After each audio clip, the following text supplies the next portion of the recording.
Bismillahirrahmanirrahim. Assalamualaikum warahmatullahi wabarakatuh.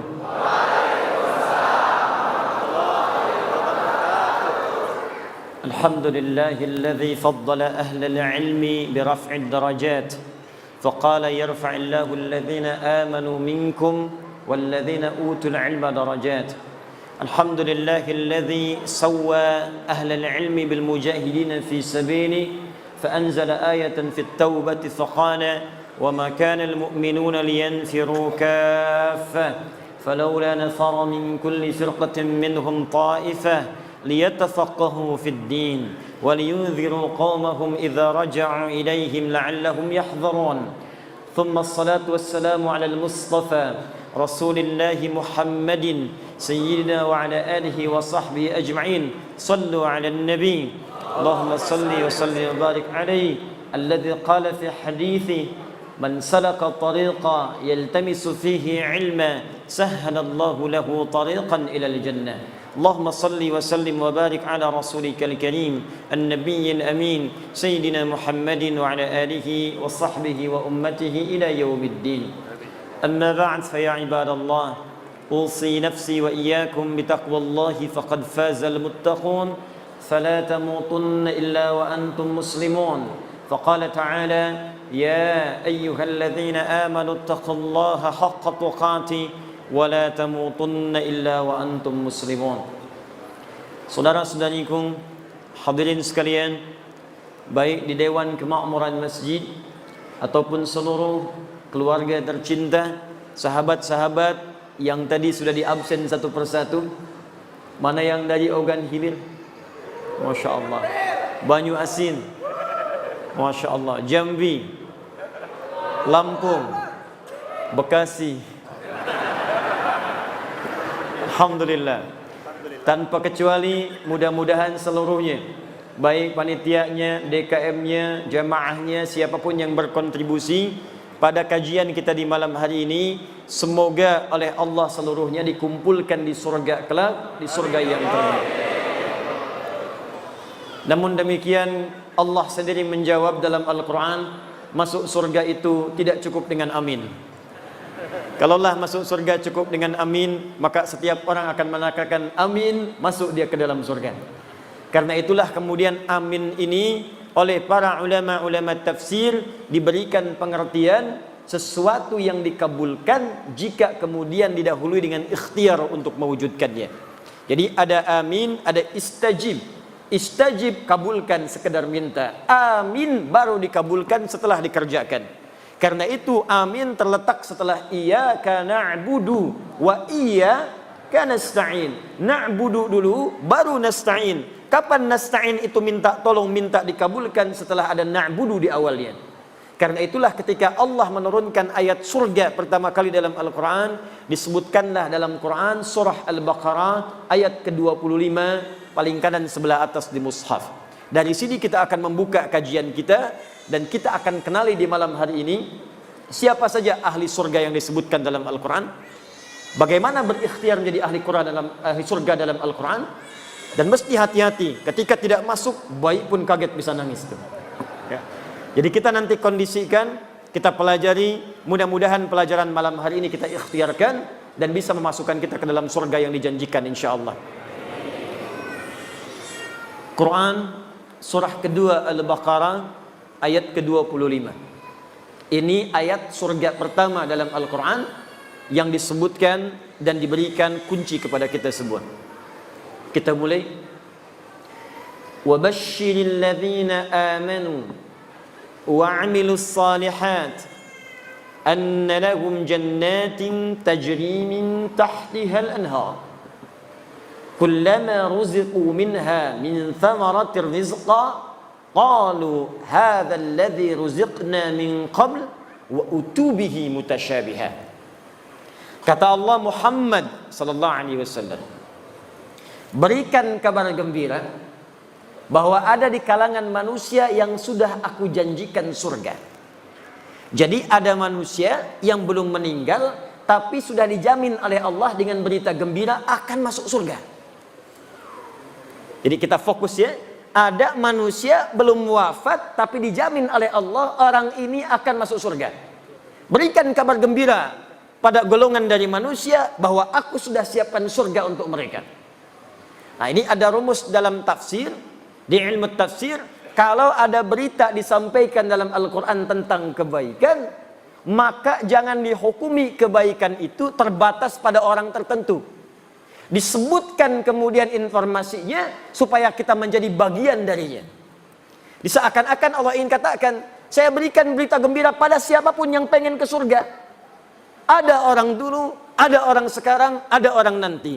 Kalau Anda ingin mendapatkan surga dan dijamin masuk surga sebelum wafat, maka kata Allah, kerjakan apa yang akan saya sampaikan sekarang ini. Nanti seperti itu banyak dalam Al-Quran. Misal, nanti di Al-Quran ada kisah tentang orang yang saat sakit, luar biasa sakitnya. Kata medis tidak mungkin sembuh. Kata klinis mustahil ini sembuh. Tapi kemudian dia melakukan satu amalan yang amalannya diabadikan dalam Al-Quran. Begitu kemudian diamalkan ini, seketika diberikan kesembuhan oleh Allah. Tapi di ujung ayatnya Allah berikan pesan, kalau ada orang yang sakit di masa kapanpun mengerjakan amalan yang sama, maka aku akan sembuhkan seperti hamba yang ini disembuhkan. Itu terdapat di Al-Quran surah ke-21 Al-Anbiya ayat 83 sampai 84, kisah Nabi Ayyub alaihi salam. Ada lagi orang-orang yang dalam kehidupannya, teman-teman sekalian, tidak luput dari ujian. Ada yang kemudian dalam dagang kemudian ditipu, ada yang kemudian dalam rumah tangganya sulit, ada yang dalam dakwahnya sulit. Maka bahkan saking sulitnya, ada yang dizalimi, ada yang kemudian dimasukkan ke dalam ikan paus, dilempar ke laut. Saking luar biasa dahsyatnya. Tapi melakukan satu amalan, begitu amalan itu dikerjakan, kata Allah, kami selamatkan dia dan kami akan selamatkan orang-orang beriman di kemudian hari yang mengalami peristiwa serupa dan mengamalkan amalan yang sama. Jadi kalau disebutkan dalam Al-Quran satu amalan, maka kaidah tafsirnya al-ibaratu bi'umumil lafzi la bi khususis sababi. Bukan dikhususkan pada kalangan tertentu, tapi dibuka untuk semua orang yang ingin mendapatinya. Paham insyaallah? Dari kaidah ini saya akan berdiri.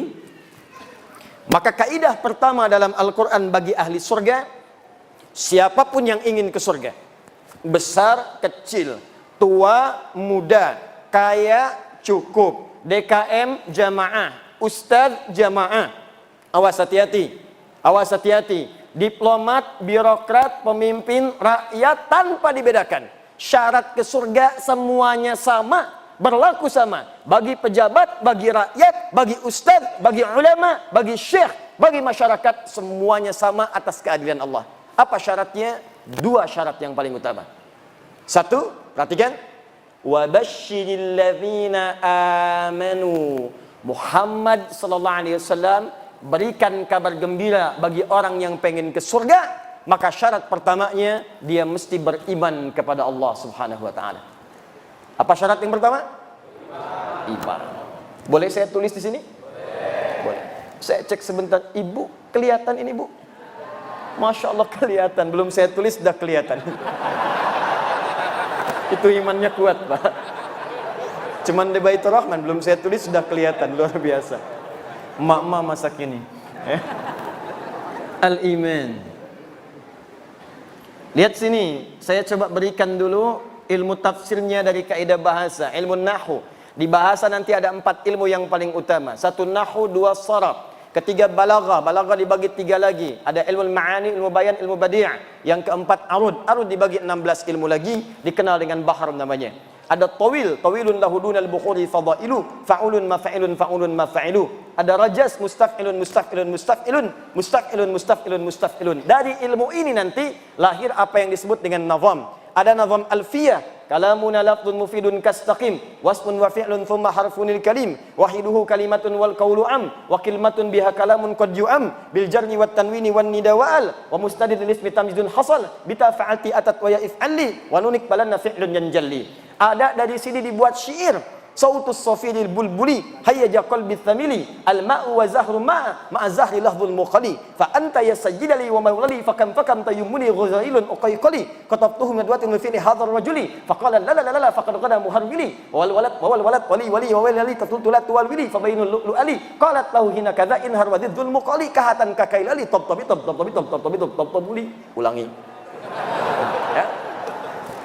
Nah, dari 4 ilmu ini ada yang disebut ilmu nahwu. Di bahasan ilmu nahwu itu ada pembahasan tentang ismun mausul, huruf sambung yang menunjuk kadang kepada objek. Di antaranya ada kalimat alladzina. Di ayat surga ini dibuka dengan alladzina wa basyiril ladzina amanu. Kalimat iman disandingkan dengan kalimat alladzina, disebutkan 1080 kali dalam Al-Quran. Alladzina.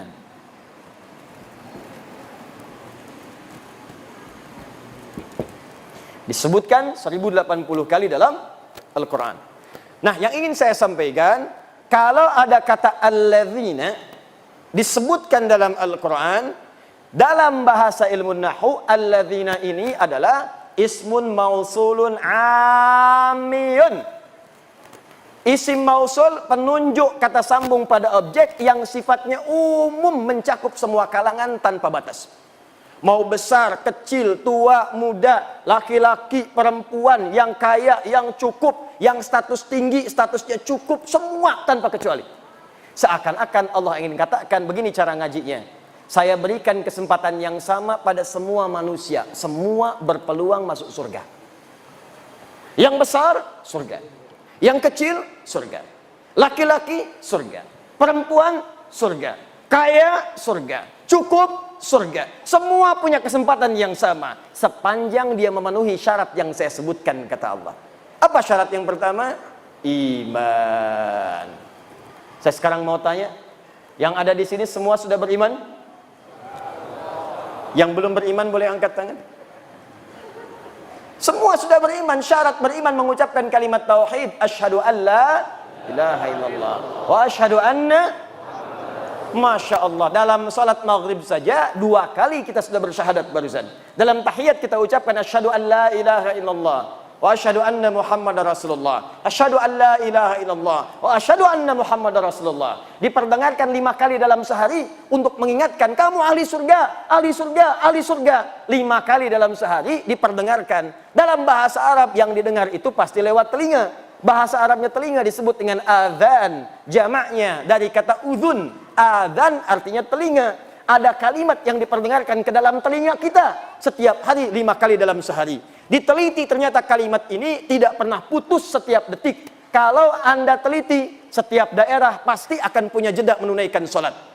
Di Jakarta, sholat isya misalnya jam 7 lewat sekian. Sampai ke Palembang jam 7 lewat sekian lagi. Tambah lagi, terus tambah lagi. Saya pernah di Libya. Mesir adzan selesai, Libya adzan. Libya selesai, Tunis adzan. Tunis selesai, Maroko adzan. Maroko selesai, Aljazair adzan. Itu selesai, Prancis adzan. Spanyol adzan. Ternyata lafaz adzan 24 jam tidak pernah berhenti di muka bumi. Adzan. Jadi ketika diperdengarkan ada kalimat tauhid di situ. Allahu akbar, Allahu akbar. Allah. Bukankah setelah itu asyhadu an la ilaha illallah? Bukankah setelah itu asyhadu anna Muhammadar Rasulullah? Jadi ketika kalimat tauhid diperdengarkan, bukan sekadar ingin memberitahu azan, azan. Allahu akbar, Allahu akbar. Sudah azan ya? Iya. Memang sudah. Cuman kalau kita paham ngajinya, kenapa kalimat tauhid diperdengarkan? Tauhid syarat masuk surga. Tauhid gambaran dari kalimat iman. Seakan-akan yang ingin Allah sampaikan bukan kalimat tauhidnya, bukan syahadatnya. Seakan-akan itu mengingatkan kepada kita, hei, ayo yang pengen ke surga. Hei, ayo ahli surga. Hei, ayo ahli surga. Katanya pengen ke surga. Saya perdengarkan kalimat itu 5 kali dalam sehari. Makanya kalau orang itu ahli surga, mendengar adzan senang. Allahu akbar, Allahu akbar. Maka dalam hatinya akan mengatakan, ya Allah, sudah adzan. Begitu selesai adzan, baru adzan, belum qomat. Jadi kalau hati kita bersih mendengar suara adzan, panggilan ahli surga. Bagaimana kemudian mewujudkan itu semua? Apakah cukup dengan dipanggil saja? Tidak. Maka ada syarat yang kedua, yang kalau itu kita miliki, maka lengkap sudah berita gembira yang disebutkan dalam Al-Quran. Saya cek sebentar, di syarat pertama untuk masuk surga, apa namanya? Iman. Alhamdulillah, syarat pertama ini sudah kita dapatkan di malam hari ini, tinggal setengahnya lagi. Kalau setengahnya ini sudah ada, tinggal kita istiqamah sampai wafat dalam husnul khatimah, dan mudah-mudahan meraih surga yang dijanjikan. Apakah syarat yang kedua ini? Dari sinilah kita akan memulai kajian kita. Kita ini baru muqaddimah, tenang, belum mulai ya. Tenang saja, insyaallah. Sampai jam berapa kita malam ini? Alhamdulillah. Tidak ada masalah, silahkan ya. Saya jam 9 pulang, antum sampai subuh. Baik, bismillah. 2. Wa'amilus salihat. Wa'amilus salihat. Berikan kabar gembira Muhammad sallallahu alaihi wasallam. Aku sampaikan dari sekarang, ada hamba-hamba yang telah aku jamin dengan surga. Siapa mereka itu? Satu orang yang punya iman, alhamdulillah kita dapat syarat yang pertama. Tapi tidak cukup meraih surga dengan iman saja. Ada yang kedua yang Allah sebutkan, ini yang kemudian pembuktian dari iman yang dimaksudkan. Apa itu?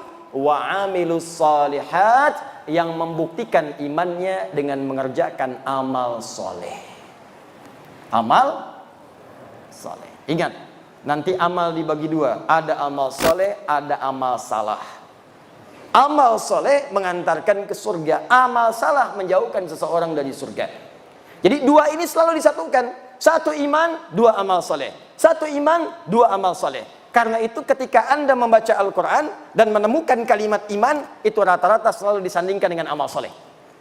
Silahkan misalnya buka Quran surah 103. Wal 'ashr innal insana lafi illa alladzina amanu. Iman wa amilus shalihat. Kalau Anda bertanya apa bentuknya amal soleh, nanti banyak disampaikan dalam Al-Quran. Ada solat, ada puasa, ada haji, ada zakat. Karena itu kalimat solat dibuka dengan iman. Kalimat pertama solat Al-Baqarah ayat ketiga. Alladzina yu'minuna bil ghaib wa yuqimunas. Ketika mengatakan wa yuqimunas shalah, dibuka dengan kalimat iman. Alladzina yu'minuna bil ghaib. Karena salat tanpa iman tidak akan mengantarkan ke surga. Ada orang belum beriman pengen ikut-ikutan salat, ada. Buka YouTube, lihat. Ada orang di Eropa ingin ikutan salat tapi iman tidak ada, maka salatnya hanya sekedar mengikuti saja, tidak melahirkan jaminan surga baginya. Paham sampai di sini? Ada juga orang beriman gak mau salat, celaka juga. Anda bayangkan, orang yang sholat saja masih belum aman kalau ada riya dalam sholatnya. Apalagi orang yang tidak sholat. Fawailul lil musallin. Celaka orang sholat. Siapa yang celaka itu? Alladzina hum an sholatihim sahun. Orang yang lalai dalam sholatnya. Kenapa dia lalai? Alladzina hum yura'un. Sebelum sholat, selfie dulu. Klik. Sub nomor 1. Update di media sosial. Baik. Begitu diupdate, seketika kemudian menurunkan statusnya, habis pahalanya seketika. Puasa, amal soleh. Ketika kita berpuasa, dibuka dengan kalimat iman. Al-Baqarah 183. Ya ayyuhalladzina amanu kutiba alaikumus. Kalimat kutiba alaikumus siyam dibuka dengan kata iman. Perhatikan, iman, amal soleh. Iman, amal soleh. Jadi kalau kita konsisten mengerjakan keduanya ini, maka insya Allah ada jaminan surga yang diturunkan kepada kita semuanya. Nah, pembahasan kita saat ini, sekarang kita masuk pada pengantar intinya. Apa saja amalan-amalan utama itu yang bisa mengantarkan kita pada jenis-jenis surga yang disampaikan dalam Al-Quran. Saya mau berikan rahasia di malam hari ini, ada amalan-amalan tertentu yang saat dikerjakan bisa memasukkan kita ke dalam surga yang sangat spesial. Dan malam hari ini kita akan belajar satu amalan yang sangat penting, yang saat dikerjakan bukan sekedar orang itu masuk surga, tapi dia akan menggandeng bapaknya, gandeng ibunya. Jadi ibu yang telah mengandungnya 9 bulan 10 hari, memberikan ASI, ayahnya yang peluh keringat kemudian merawatnya, tiba-tiba saat ke surga digandeng tangan kanan dan kirinya. Istrinya pun kemudian ikut dengannya. Kalau istrinya yang mengerjakan, suaminya ikut. Bahkan kata Al-Quran langsung, kata Allah langsung, dia bisa menggandeng anaknya, cucunya, dan yang paling dahsyat, satu keluarga besar masuk surga karena orang ini, dan langsung dipertunjukkan semua penduduk langit dan bumi, bahkan disambut oleh malaikat di semua pintu surga. Dan malaikat mengatakan, salamun alaikum bima sabartum. Selamat keluarga besar ini, selamat. Anda telah sabar mengerjakan satu amalan saat di dunia, sekarang kami sambut di akhirat, diperkenalkan oleh Allah Subhanahu wa taala. Fa ni'ma uqbad dar, silahkan nikmati surga yang telah dijanjikan, yang kenikmatannya tidak pernah dirasakan sebelumnya. Itu yang akan kita turunkan, bagaimana masuk surga dengan amalan yang disebutkan dalam Al-Qur'an dan sunnah Rasulullah sallallahu alaihi wasallam. Siap kita mulai insyaallah? Baik, alhamdulillah. Mari kita mulai pelan-pelan. Bismillah. Ada 3 amalan spesial. Saya ulang, ada 3 amalan spesial yang diisyaratkan dalam Al-Quran dan Sunnah Rasulullah SAW, yang kemudian memberikan pintu-pintu surga khusus bagi pengamalnya. Jadi saya tidak usah banyak-banyak sebutkan dulu, 3 dulu saja. Nanti dari 3 ini, kira-kira Bapak Ibu sanggupnya yang mana? Dimulai sekarang itu saja konsisten dikerjakan. Bapak sanggup masuk lewat pintu yang satu, masuk lewat situ. Sanggup pintu lewat yang kedua, masuk yang ke situ.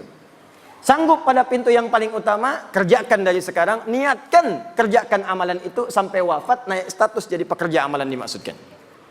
Amalan pertama, awas hati-hati.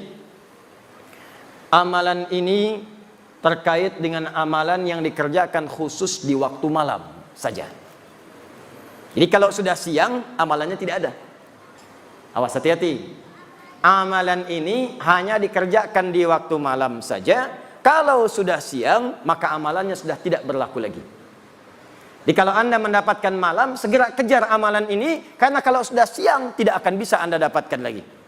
Amalan yang pertama ini disebut dengan tahajud. Disebut dengan apa namanya? Tahajud. Inna fil jannati baban yuqalu tahajjud. Sungguh di surga itu ada satu pintu nanti disebut dengan pintu tahajud, yang hanya masuk ke situ orang-orang yang rajin tahajud.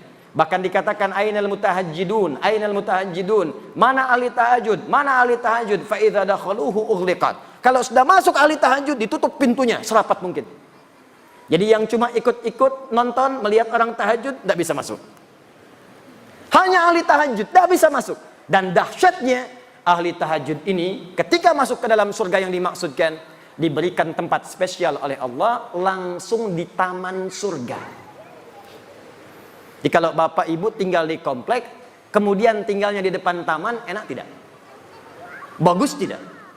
Nah, ada orang masuk surga tinggalnya di taman surga langsung. Dan keistimewaan yang kedua, dia langsung diperkenankan oleh Allah sebelum masuk ke surganya bisa melihat Allah langsung tanpa hijab, yang di dunia tidak pernah ditatap.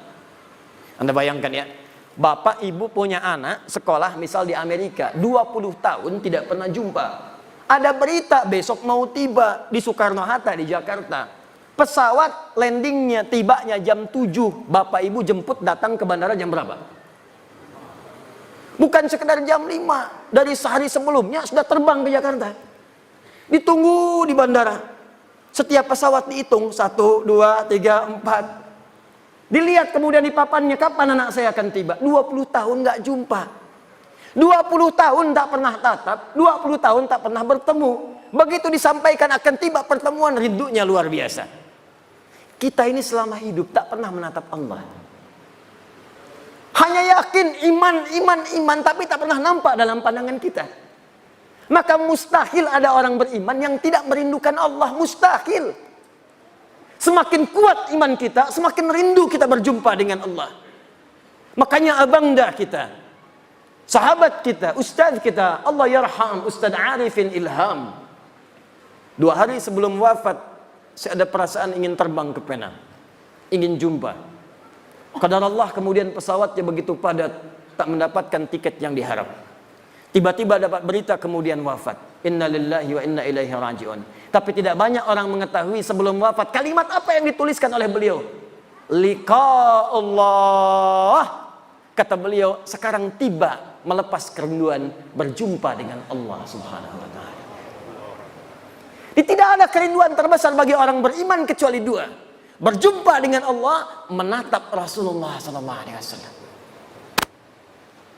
Tak pernah kita hidup bersama Rasulullah. Bahkan dalam mimpi jarang kita bermimpi menatap beliau. Tak pernah kita berjumpa.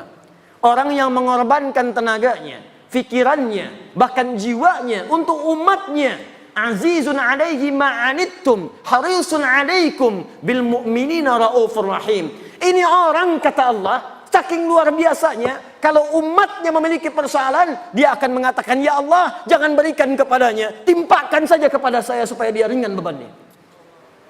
Ya Rabb, kalau sakaratul maut itu begitu sakit, maka timpakan semua sakaratul maut yang akan dirasakan oleh umatku, timpakan sekarang kepadaku supaya mereka tidak merasakannya lagi. Muhammad sallallahu alaihi wasallam. Azizun alaihi ma'anittum, harisun alaikum, begitu peduli dengan kita, sampai-sampai bermohon kepada Allah dalam setiap salat malamnya. Begitu sampai ke ayat surga, masukkan umatku ya Rabb, masukkan umatku ya Rabb. Kullu ummati dakhalal jannah. Setiap umatku akan masuk surga, kata Nabi. Illa man aba, kecuali yang tidak pengen. Muhammad sallallahu alaihi wasallam. Tak pernah hidup dengan beliau di dunia. Jarang kita menatap di alam mimpi. Maka siapa yang tidak rindu berjumpa dengan Rasulullah sallallahu alaihi wasallam di akhirat nanti? Itu kerinduan. Karena itu pengamal amalan yang pertama ini, begitu kemudian dihisab, langsung wajahnya berbinar-binar gembira. Padahal belum masuk ke dalam surganya. Ada yang mengatakan sudah di surga, tapi bukan karena masuk surganya, karena berhasil menatap Allah tanpa hijab yang dia rindukan. Turunlah Quran surah ke-75, namanya surah Al-Qiyamah. Sebelum surga itu dimasuki, terjadi kiamat. Saat hisab berlangsung, muncullah keistimewaan itu. Ayat 22 sampai ayat 23. Perhatikan kalimat Al-Qurannya. Wujuhu yawma idzin nadhirah. Ada orang yang pada saat itu wajahnya berbinar-binar gembira. Anak yang wisuda belajar. Ada yang di Unsri, ada yang ke ITB, ada yang ke UI, belajar bertahun-tahun, ingin jadi dokter spesialis. 4 tahun, 5 tahun, 6 tahun. Begitu di wisuda berbinar wajahnya gembira. Gembira, gembira, gembira. Ini di hari kiamat ada wajah yang gembira luar biasa. Nadhirah, terpancar aura kebahagiaan di wajahnya. Apa yang menyebabkan dia gembira? Padahal dia belum masuk surga. Ila rabbiha nadhirah. Rabb, ila rabbiha nadhirah. Karena dia berhasil menatap wajah Rabbnya tanpa hijab sama sekali. Siapa orang ini? Bahkan hebatnya nanti, di ayat nanti akan disebutkan ahli ini. Orang-orang ini bukan sekedar bisa menatap Allah, tapi semua kebutuhan di surganya langsung diberikan oleh Allah tanpa perantara. Jadi nanti kalau di surga yang standar, yang penting ke surga. Di surga standar ada pelayan surga namanya wildanun mukhalladun. Kalau laki-laki dilayani oleh bidadari surga, yang cantiknya, ya jangan bayangkan dulu istri masing-masing. Jauh, jauh, jauh. Ada yang seperti berlian. Jadi begitu kemudian menatapnya, cahaya berkilauan. Masya Allah. Bapak ibu lihat istri masing-masing, tembaga. Minimal masih ada pancarannya.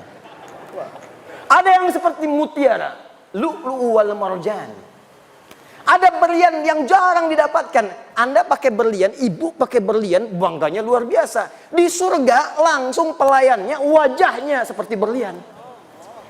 Masya Allah. Hurun 'ain. Hurun 'ain.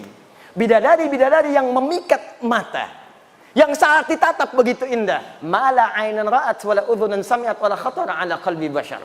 Kalau di dunia tidak pernah dilihat, tidak pernah terdengar kisahnya, dan sekarang pun bapak-bapak melamun tidak seperti itu. Itu bahasa Nabi. Anda lamunkan pun tidak seperti itu. Jadi kalau yang laki-laki mendapatkan pelayanan dari bidadari surga, yang perempuan siapa bu? Tidak ada bidadara. Yang ada pangeran-pangeran surga. Jadi kalau laki-lakinya dilayani oleh bidadari surga, maka yang perempuannya dilayani oleh pangeran-pangeran surga. Gantengnya jangan bayangkan suami ibu sekarang. Jangan samakan dengan ustadz yang sedang ceramah. Jauh. Jauh. Indahnya luar biasa. Bi aqwabi wa abariqa wa ka'sim min ma'in. Ketika melayani Anda, maka mutiara-mutiara. Ada gelang-gelang yang indah. Kalimatnya sangat luar biasa. Wajahnya sebelum datang cahayanya sudah tiba. Anda bayangkan. Sebelum datang cahayanya sudah tiba. Sebelum datang auranya sudah tampak. Begitu tiba, pancarannya luar biasa. Itu surga yang standar. Surga yang paling standar. Surga yang ini tidak. Langsung Allah yang memberikan. Apa amalan orang ini? Disebutkanlah langsung di Quran surah 51 ayat 15 sampai 17. Paling kanan pertengahan, dari atas sampai ke tengah. Quran surah 51 ayat 15 sampai 17. Kita batasi dulu sampai 17 dulu. Pelan-pelan. Innal muttaqina fi jannati wa uyun. Nanti ada orang-orang takwa yang akan tinggal kemudian di taman surga. Apa keindahan taman surga itu? Akhirina ma atahum rabbuhum. Maka mereka akan mengambil semua kenikmatan surga langsung diberikan oleh Allah Rabbnya. Berikan. Lihat, kalimatnya menggunakan Rabb. Rabbuhum. Ketika menatap Allah, kalimatnya menggunakan Rabb. Wujuhu yawma idzin nadhirah ila rabbiha nadhirah. Rabb. Yang memberikan nikmatnya, Rabb. Bahkan yang paling dahsyat, ada orang-orang yang masuk surga ini saat di dunia, dia punya kemampuan yang kata manusia terbatas. Kata orang dia tidak berpunya. Tapi orang-orang tidak sadar, dia punya amalan yang tidak dimiliki oleh orang yang lainnya. Kata yang kaya, dia miskin. Kata si miskin ini, yang kaya itu miskin karena dia tidak punya amalan seperti yang pernah saya kerjakan. Jadi dia menyiapkan kekayaannya saat tiba di akhirat. Jadi saat masuk ke Masjid Baitur Rahman, dia jalan, lihat lewat empe-empe Paraden. Karena tak punya untuk yang dibeli, dia bawa sampai ke masjid. Empe-empe Paraden. Masuk masjid, baru mau tahiyatul masjid, meninggal. Kullu nafsin dha'iqatul maut. Ya ayyatuhan nafsun mutmainnah. Begitu masuk ke dalam surga, dimasukkan ke surganya, yang pertama teringat empe-empe Paraden. Ada itu isyaratnya. Kullama ruziqu minha min thamarati rizqan qalu hadzal ladzi ruziqna min qabl wa utubihi mutasyabiha. Begitu masuk ke dalam surga, ya Allah, empe-empe Paraden, celing, persis sama seperti yang dipikirkan. Sama persis. Apakah sama Paradennya? Belum tentu. Sama persis. Jadi bayangkan, semua yang diinginkan di surga baru difikirkan tiba. Ya Allah, sekutang, jus alpukat, empe-empe, yang paling dahsyat, dia punya amalan spesial. Nah, ini amalannya tidak susah, cuman juga tidak mudah, karena waktunya cuman malam, bukan di siang. Apa amalannya? Kanu qalila minal laili ma yahja'un. Amalan pertama orang hebat ini, orang muhsin ini adalah saat di dunia sedikit tidurnya. Bahasa Quran. Sedikit tidur. Tidak ada istilah dalam Al-Quran termasuk hadis orang yang sedikit tidur kecuali menunjukkan orang yang rajin bangun malam. Kalimat bangun malam diidentikan dengan tahajud. Ingat, ini pesan saya, kalau Al-Quran sudah menyampaikan kalimat, jangan ditambah, jangan dikurangi. Begitu ditambah, kalimatnya akan berubah makna. Kata Allah, sedikit tidur. Anda tambahkan sedikit-sedikit tidur, maka maknanya akan bergeser. Dikurangi, hilang maknanya. Kata Allah, sedikit tidur, buang sedikitnya tidur. Paham? Baik, jadi apa amalan yang pertama? Sedikit tidur. Kanu qalila minal laili ma yahja'un. Siapa yang sedikit tidur ini? Ditafsirlah kemudian di Al-Quran surah ke-17 ayat ke-79 sampai dengan ayat 81. Paling kiri di pertengahan di mushafnya. Inilah amalannya, apa yang disebut kemudian dengan amalan salat tahajud. Quran surah 17 ayat 79 sampai dengan 81. Kita punya 3 menit lagi untuk menuju Isya. Pelan-pelan nanti kita jeda di Isya. Saya agak cepat, karena yang mau saya sampaikan bukan amalan ini intinya. Ini pilihan pertama. Jadi kalau Bapak Ibu ingin ambil yang ini, silahkan. Maksud saya begini, nanti ini yang dikerjakan sahabat-sahabat Nabi, sebagian besarnya. Jadi kalau mereka pengen masuk surga lewat pintu tahajud, maka mereka akan kurangi amalan yang lainnya sebagian, maka yang ini akan difokuskan. Jadi kalau Anda saya pengen masuk pintu tahajud, mungkin puasanya jarang. Mungkin hanya Ramadan, ada yang begitu. Hadis Muslim nomor hadis yang ke-14.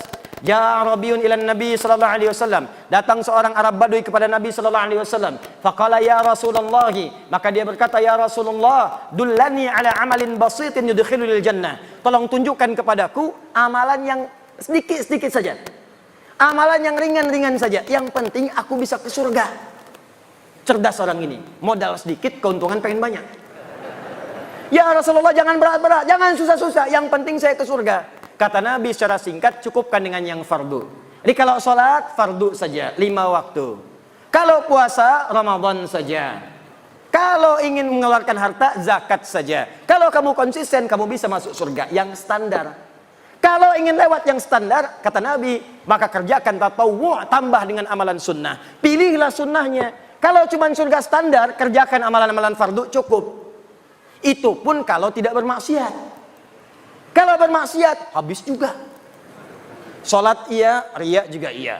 Baca Quran iya, mabuk juga iya. Haji iya, mencuri juga iya. Dikerjakan seperti itu, habislah STMJ. STMJ. Sholat terus, maksiat jalan. Begitu dikerjakan sholatnya, maksiatnya jalan, maka maksiat mengambil pahala sholatnya.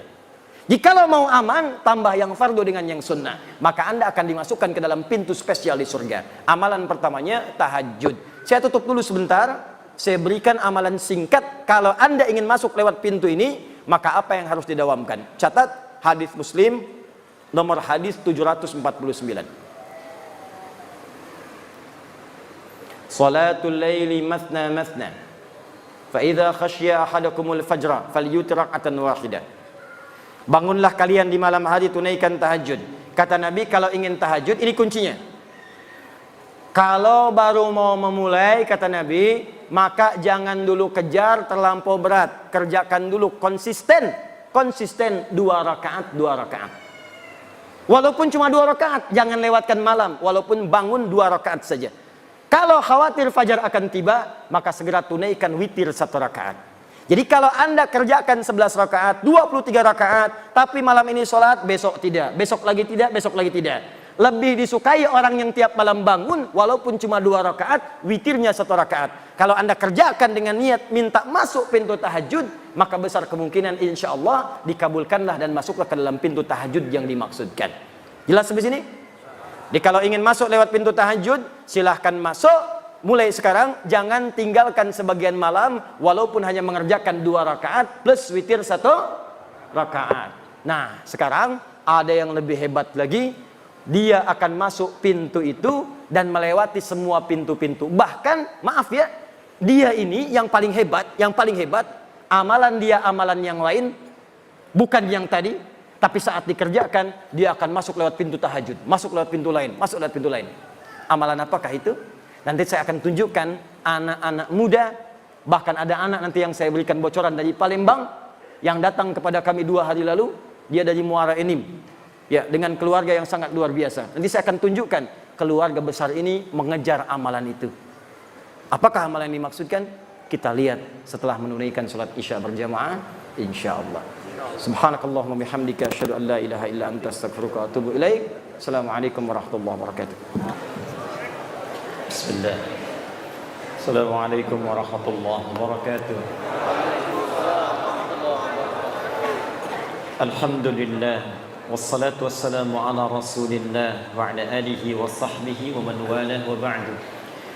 Saudara-saudariku, alhamdulillah kita telah menunaikan salat isya berjamaah. Kita bermohon kepada Allah semoga salat yang telah kita tunaikan diterima oleh Allah Subhanahu wa taala. Hadis sahih riwayat Imam Ibnu Majah nomor hadis 925. Selepas solat Nabi senantiasa bermohon berdoa singkat padat kepada Allah. Allahumma inni as'aluka ilman nafi'a wa rizqan thayyiban wa amalan mutaqabbala. Ya Allah, hamba bermohon kepadamu, mohon anugerahkan kepada hamba ya Allah ilmu yang bermanfaat, rizki yang baik, serta terimalah amalan-amalan yang telah kami kerjakan. Semoga dengan itu dikabulkan oleh Allah Subhanahu wa taala. Kita akan cepat karena malam ini nanti saya akan berikan sesuatu yang istimewa sebagai awal perubahan hidup kita mulai malam hari ini insyaallah. Kita mendambakan masuk ke dalam surga. Tapi kata sahabat Ali bin Abi Thalib karramallahu wajhah, banyak orang mendambakan surga tapi melakukan perbuatan yang menjauhkan ia dari surga.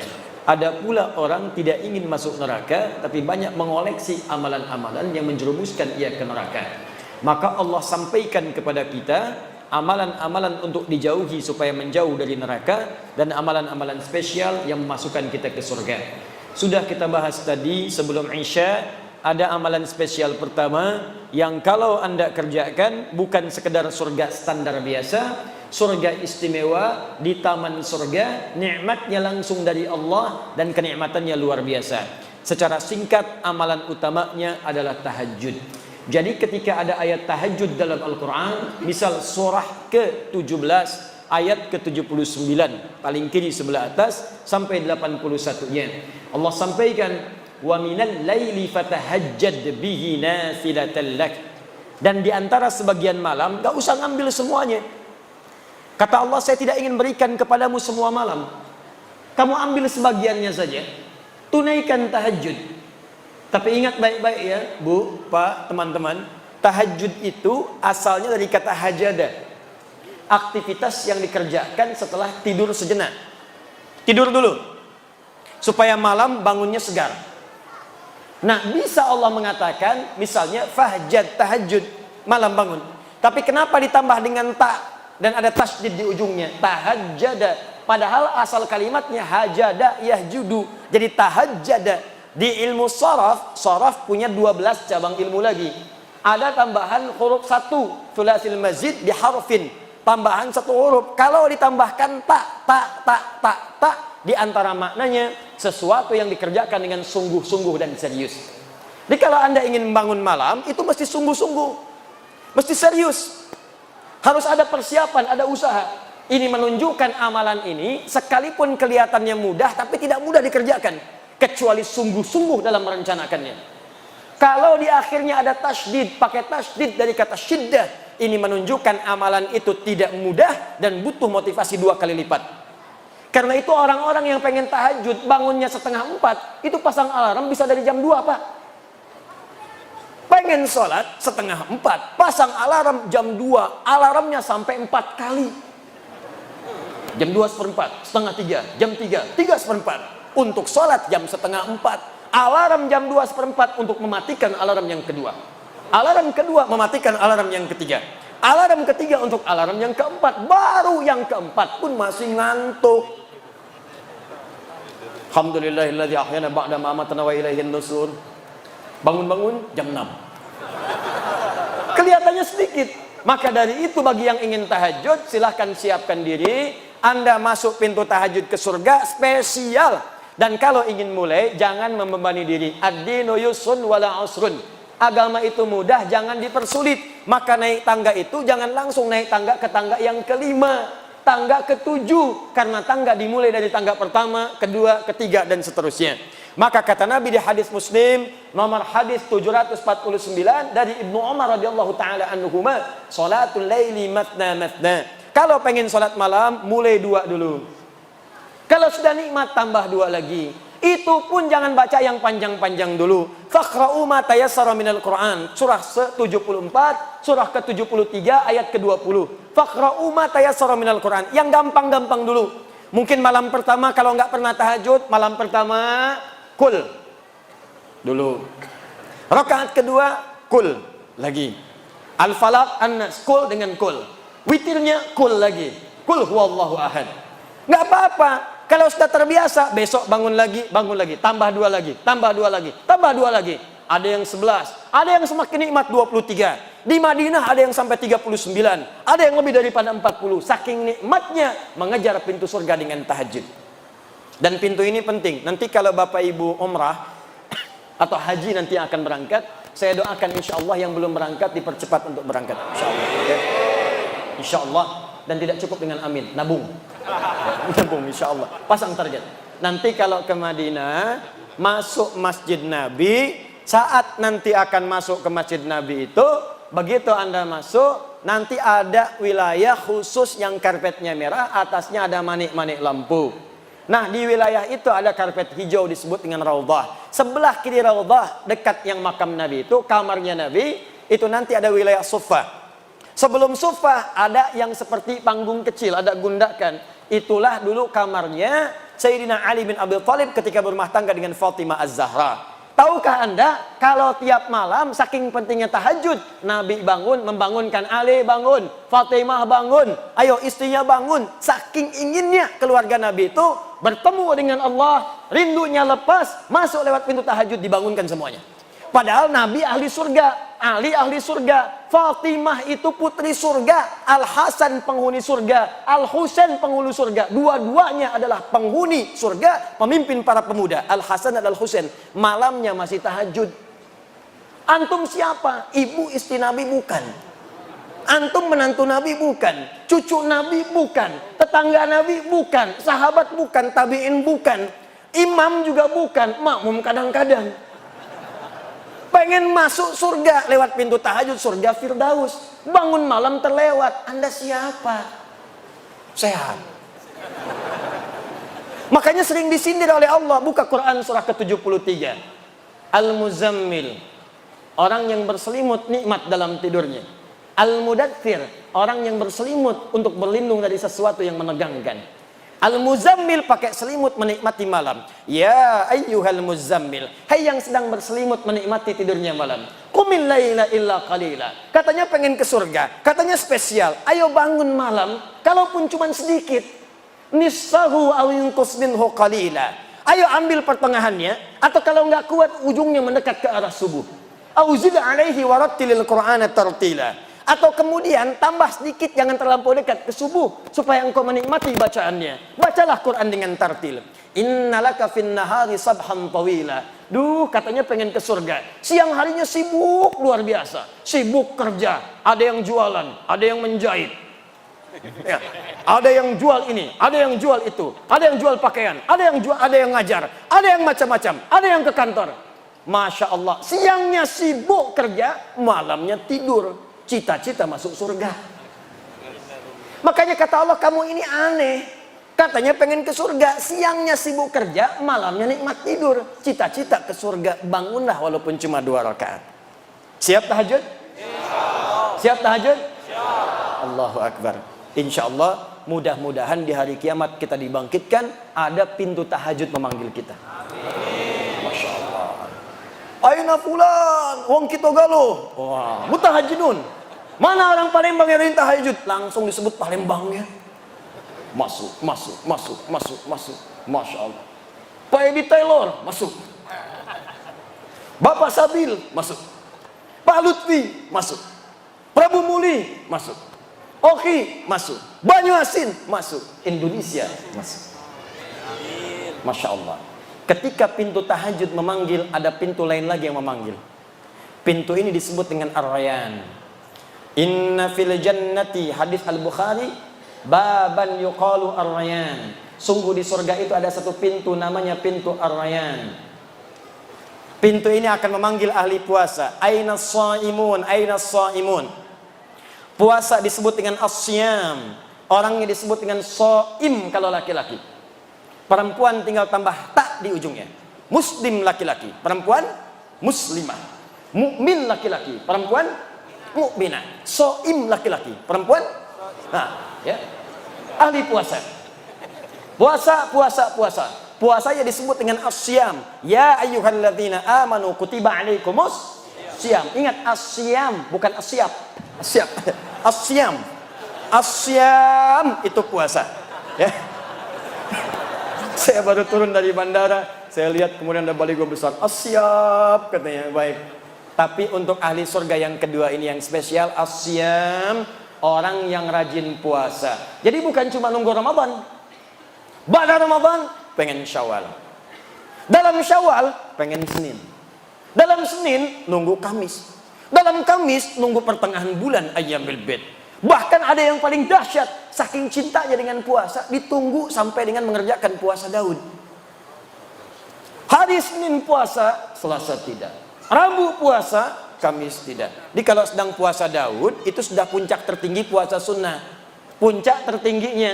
Jadi kalau masuk misalnya Kamisnya mesti buka, jangan puasa. Orang yang biasa puasa Senin Kamis kemudian puasa Daud, maka ketika jatuh bersamaan dengan puasa Senin Kamisnya, pahalanya dituliskan sekaligus. Apa dalilnya? Al-Bukhari, idza maridal abdu aw safar kutiba lahu mithla ma kana alaihi muqiman sahiha. Kalau ada seorang hamba mengerjakan amalan tertentu, rutin terbiasa dengan itu, tiba-tiba dia sakit atau punya halangan atau bahkan sedang safar dan tidak mengerjakan amalan itu, maka pahalanya tetap dituliskan walaupun dia tidak mengerjakannya. Ada yang biasa puasa safar, karena safar dia buka, au ala safarin, atau dia sedang safar, perjalanan jauh, tidak puasa di hari itu, maka pahala puasanya tetap dituliskan. Yang paling dahsyat kalangan akhwat, ibu-ibu, emak-emak, dalam keadaan sucinya dia biasa baca Al-Quran, dia tahajud, dia puasa, dia sedekah. Tiba-tiba dalam keadaan masa haidnya, datang bulannya, dia libur salatnya, dia libur baca Al-Quran misalnya. Begitu dia tidak sholat, padahal dia biasa tahajud, biasa sholat sunnah, maka semua pahala sholatnya langsung dituliskan walaupun tidak mengerjakannya. Makanya saya katakan, rugi seorang muslimah dalam masa sucinya hanya mengerjakan amalan fardu saja. Karena saat masa haidnya yang dituliskan cuma itu saja. Nanti kalau sudah tiba menopause, sama aja dengan laki-laki, nggak ada batas. Makanya ayo coba berlomba. Maka dikatakan aina shaimun, mana ahli puasa, maaf, yang tidak biasa puasa, yang tidak senang puasa, dia tidak akan masuk lewat pintu ini. Fa idza dakhalahu ughliqa, begitu masuk ditutup. Yang puasa Daud masuk, tiba-tiba langsung nutup. Kok ditutup? Saya Daud juga. Daud apa kamu? Saya sholat Daud. Subuh sholat, duhur tidak, asar sholat, maghrib tidak. Tidak bisa masuk. Jadi yang bisa masuk cuma ahli puasa saja. Jadi kalau bapak ibu tidak kuat bangun malam untuk sholat tahajud, maka cobalah masuk ke pintu yang istimewa yang kedua dengan pintu Ar-Rayyan, pintu orang puasa. Sekarang hari apa? Jumat masuk ke Sabtu, pindah Maghrib sudah masuk Sabtu. Kalau belum biasa puasa tunggu Senin. Kenapa tunggu Senin, Ustadz? Karena Senin itu ada puasa sunnah, banyak orang yang puasa. Kalau banyak yang puasa, terasa lebih ringan kita menunaikannya. Kalau anda saja sendirian yang lain puasa, baru mau coba sudah pengen puasa Daud. Biasanya subuh, sebelum subuh sahur, duhur buka. Coba Senin dulu. Senin nikmat, Kamis coba. Makanya jaraknya agak jauh antara Senin dengan Kamis. Nikmati dulu. Senin dengan Kamis jalan, tunggu pertengahan bulan. Perhatikan bagaimana Islam memberikan runtutan supaya nikmat mengerjakan semua amalan itu. Kalau sudah selesai semuanya, Masya Allah, Ramadan nikmat, Daud nikmat, Senin Kamis nikmat. Maka ada amalan ketiga, ini yang ingin saya percepat. Maaf, kalau anda mengerjakan amalan ini, maka akan otomatis terdorong jiwa kita mengerjakan amalan yang lain. Biasa puasa, belum tentu tahajud. Biasa tahajud, belum tentu puasa. Tapi kalau anda mengerjakan amalan yang ketiga ini, maka otomatis diri kita ini akan dipaksa seketika ingin menunaikan tahajud. Seketika nikmat puasa. Saking hebatnya amalan ketiga ini, kalau yang tadi pintu tahajud masuk, pintu puasa masuk, pintu sedekah masuk, yang ini semua pintu surga berebut memanggil namanya. Sampai Abu Bakar As-Siddiq radhiyallahu taala anhu mengatakan pada Nabi, ya Rasulullah, apakah saya bisa masuk lewat pintu-pintu itu? Kata Nabi, semoga engkau termasuk dari bagiannya. Maka beliau menata setiap harinya untuk mengerjakan amalan-amalan yang dipanggil lewat semua pintu itu. Dan dalam Al-Quran ada satu amalan kalau dikerjakan maka cenderung kemudian mengajak pada amalan yang lain. Apakah amalan itu? Itulah amalan ahli Al-Quran. Amalan ahli Al-Quran. Saya tuliskan ayatnya, saya hadirkan hadis-hadisnya, nanti saya contohkan langsung pembuktiannya dan cara berinteraksi dengannya. Nanti kita sepakat mulai malam ini, insya Allah kita mencoba menjadi ahli Al-Quran. Siap insya Allah? Ya, harus siap. Ya, harus siap. Mudah-mudahan saat wafat kita tercatat sebagai ahli Quran dan bisa mendapatkan apa yang dijanjikan. Ya, mesti beda. Saya hapus dulu ya. Bismillah. Oh, maaf. Ini apa yang saya sampaikan penting. Ya, penting sekali. Saking pentingnya, ini kadang-kadang nggak bisa dihapus. Nggak apa-apa, jadi saya nulis di sisi yang lain. Bismillah. Datang sendiri, Tulis sendiri, hapus sendiri, hapus sendiri. 1 Quran surah ke-13 ayat 23 sampai 24. Siapakah orang ini? Ditafsir di Quran surah 35 ayat ke-33. Siapakah ayat 33 ini? Dijelaskan di ayat 32-nya. Apa keutamaan orang ini? Dijelaskan oleh Nabi dalam hadis riwayat At-Tirmidzi. At-Tirmidzi itu nama aslinya Muhammad. Tumbuh berkembang di Tirmidz, maka dikenal dengan At-Tirmidzi.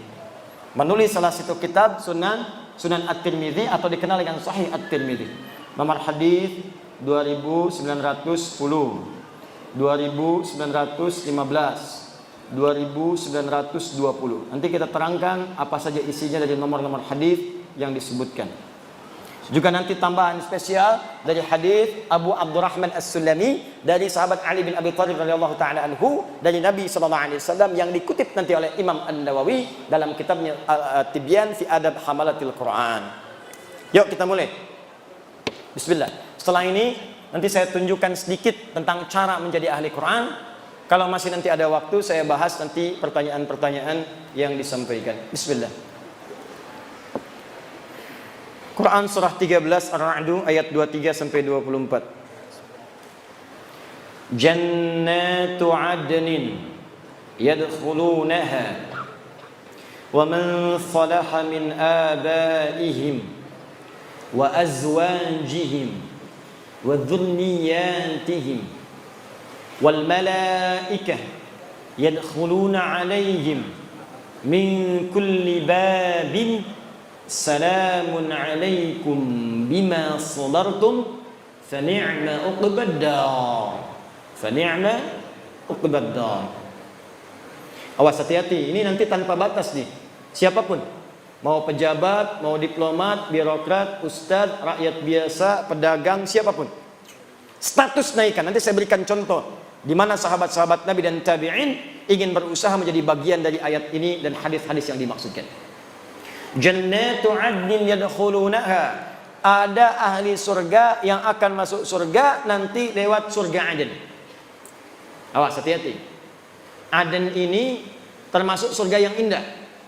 Saking indahnya banyak orang-orang bahkan di Eropa diberi nama dengan nama surga ini.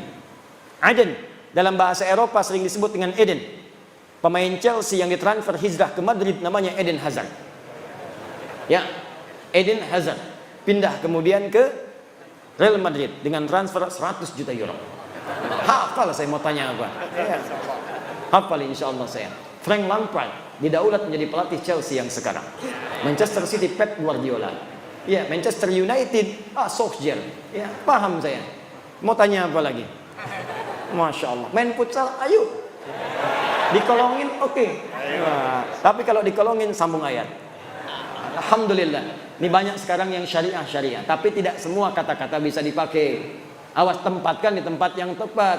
Maaf, bank syariah ada, koperasi syariah ada, hijab syariah syar'i ada. Tapi jangan semua dipakai karena hijrah semua syariah. Futsal syariah. Membaginya ngoper pakai basmalah. Nendang masuk, alhamdulillah. Sujud syukur. Gol bunuh diri, sujud tobat. Tidak, ya, tidak semua menggunakan kata syariah. Ayo kembalikan di sini. Masuk surga Aden. Saking indahnya nanti kita akan bahas.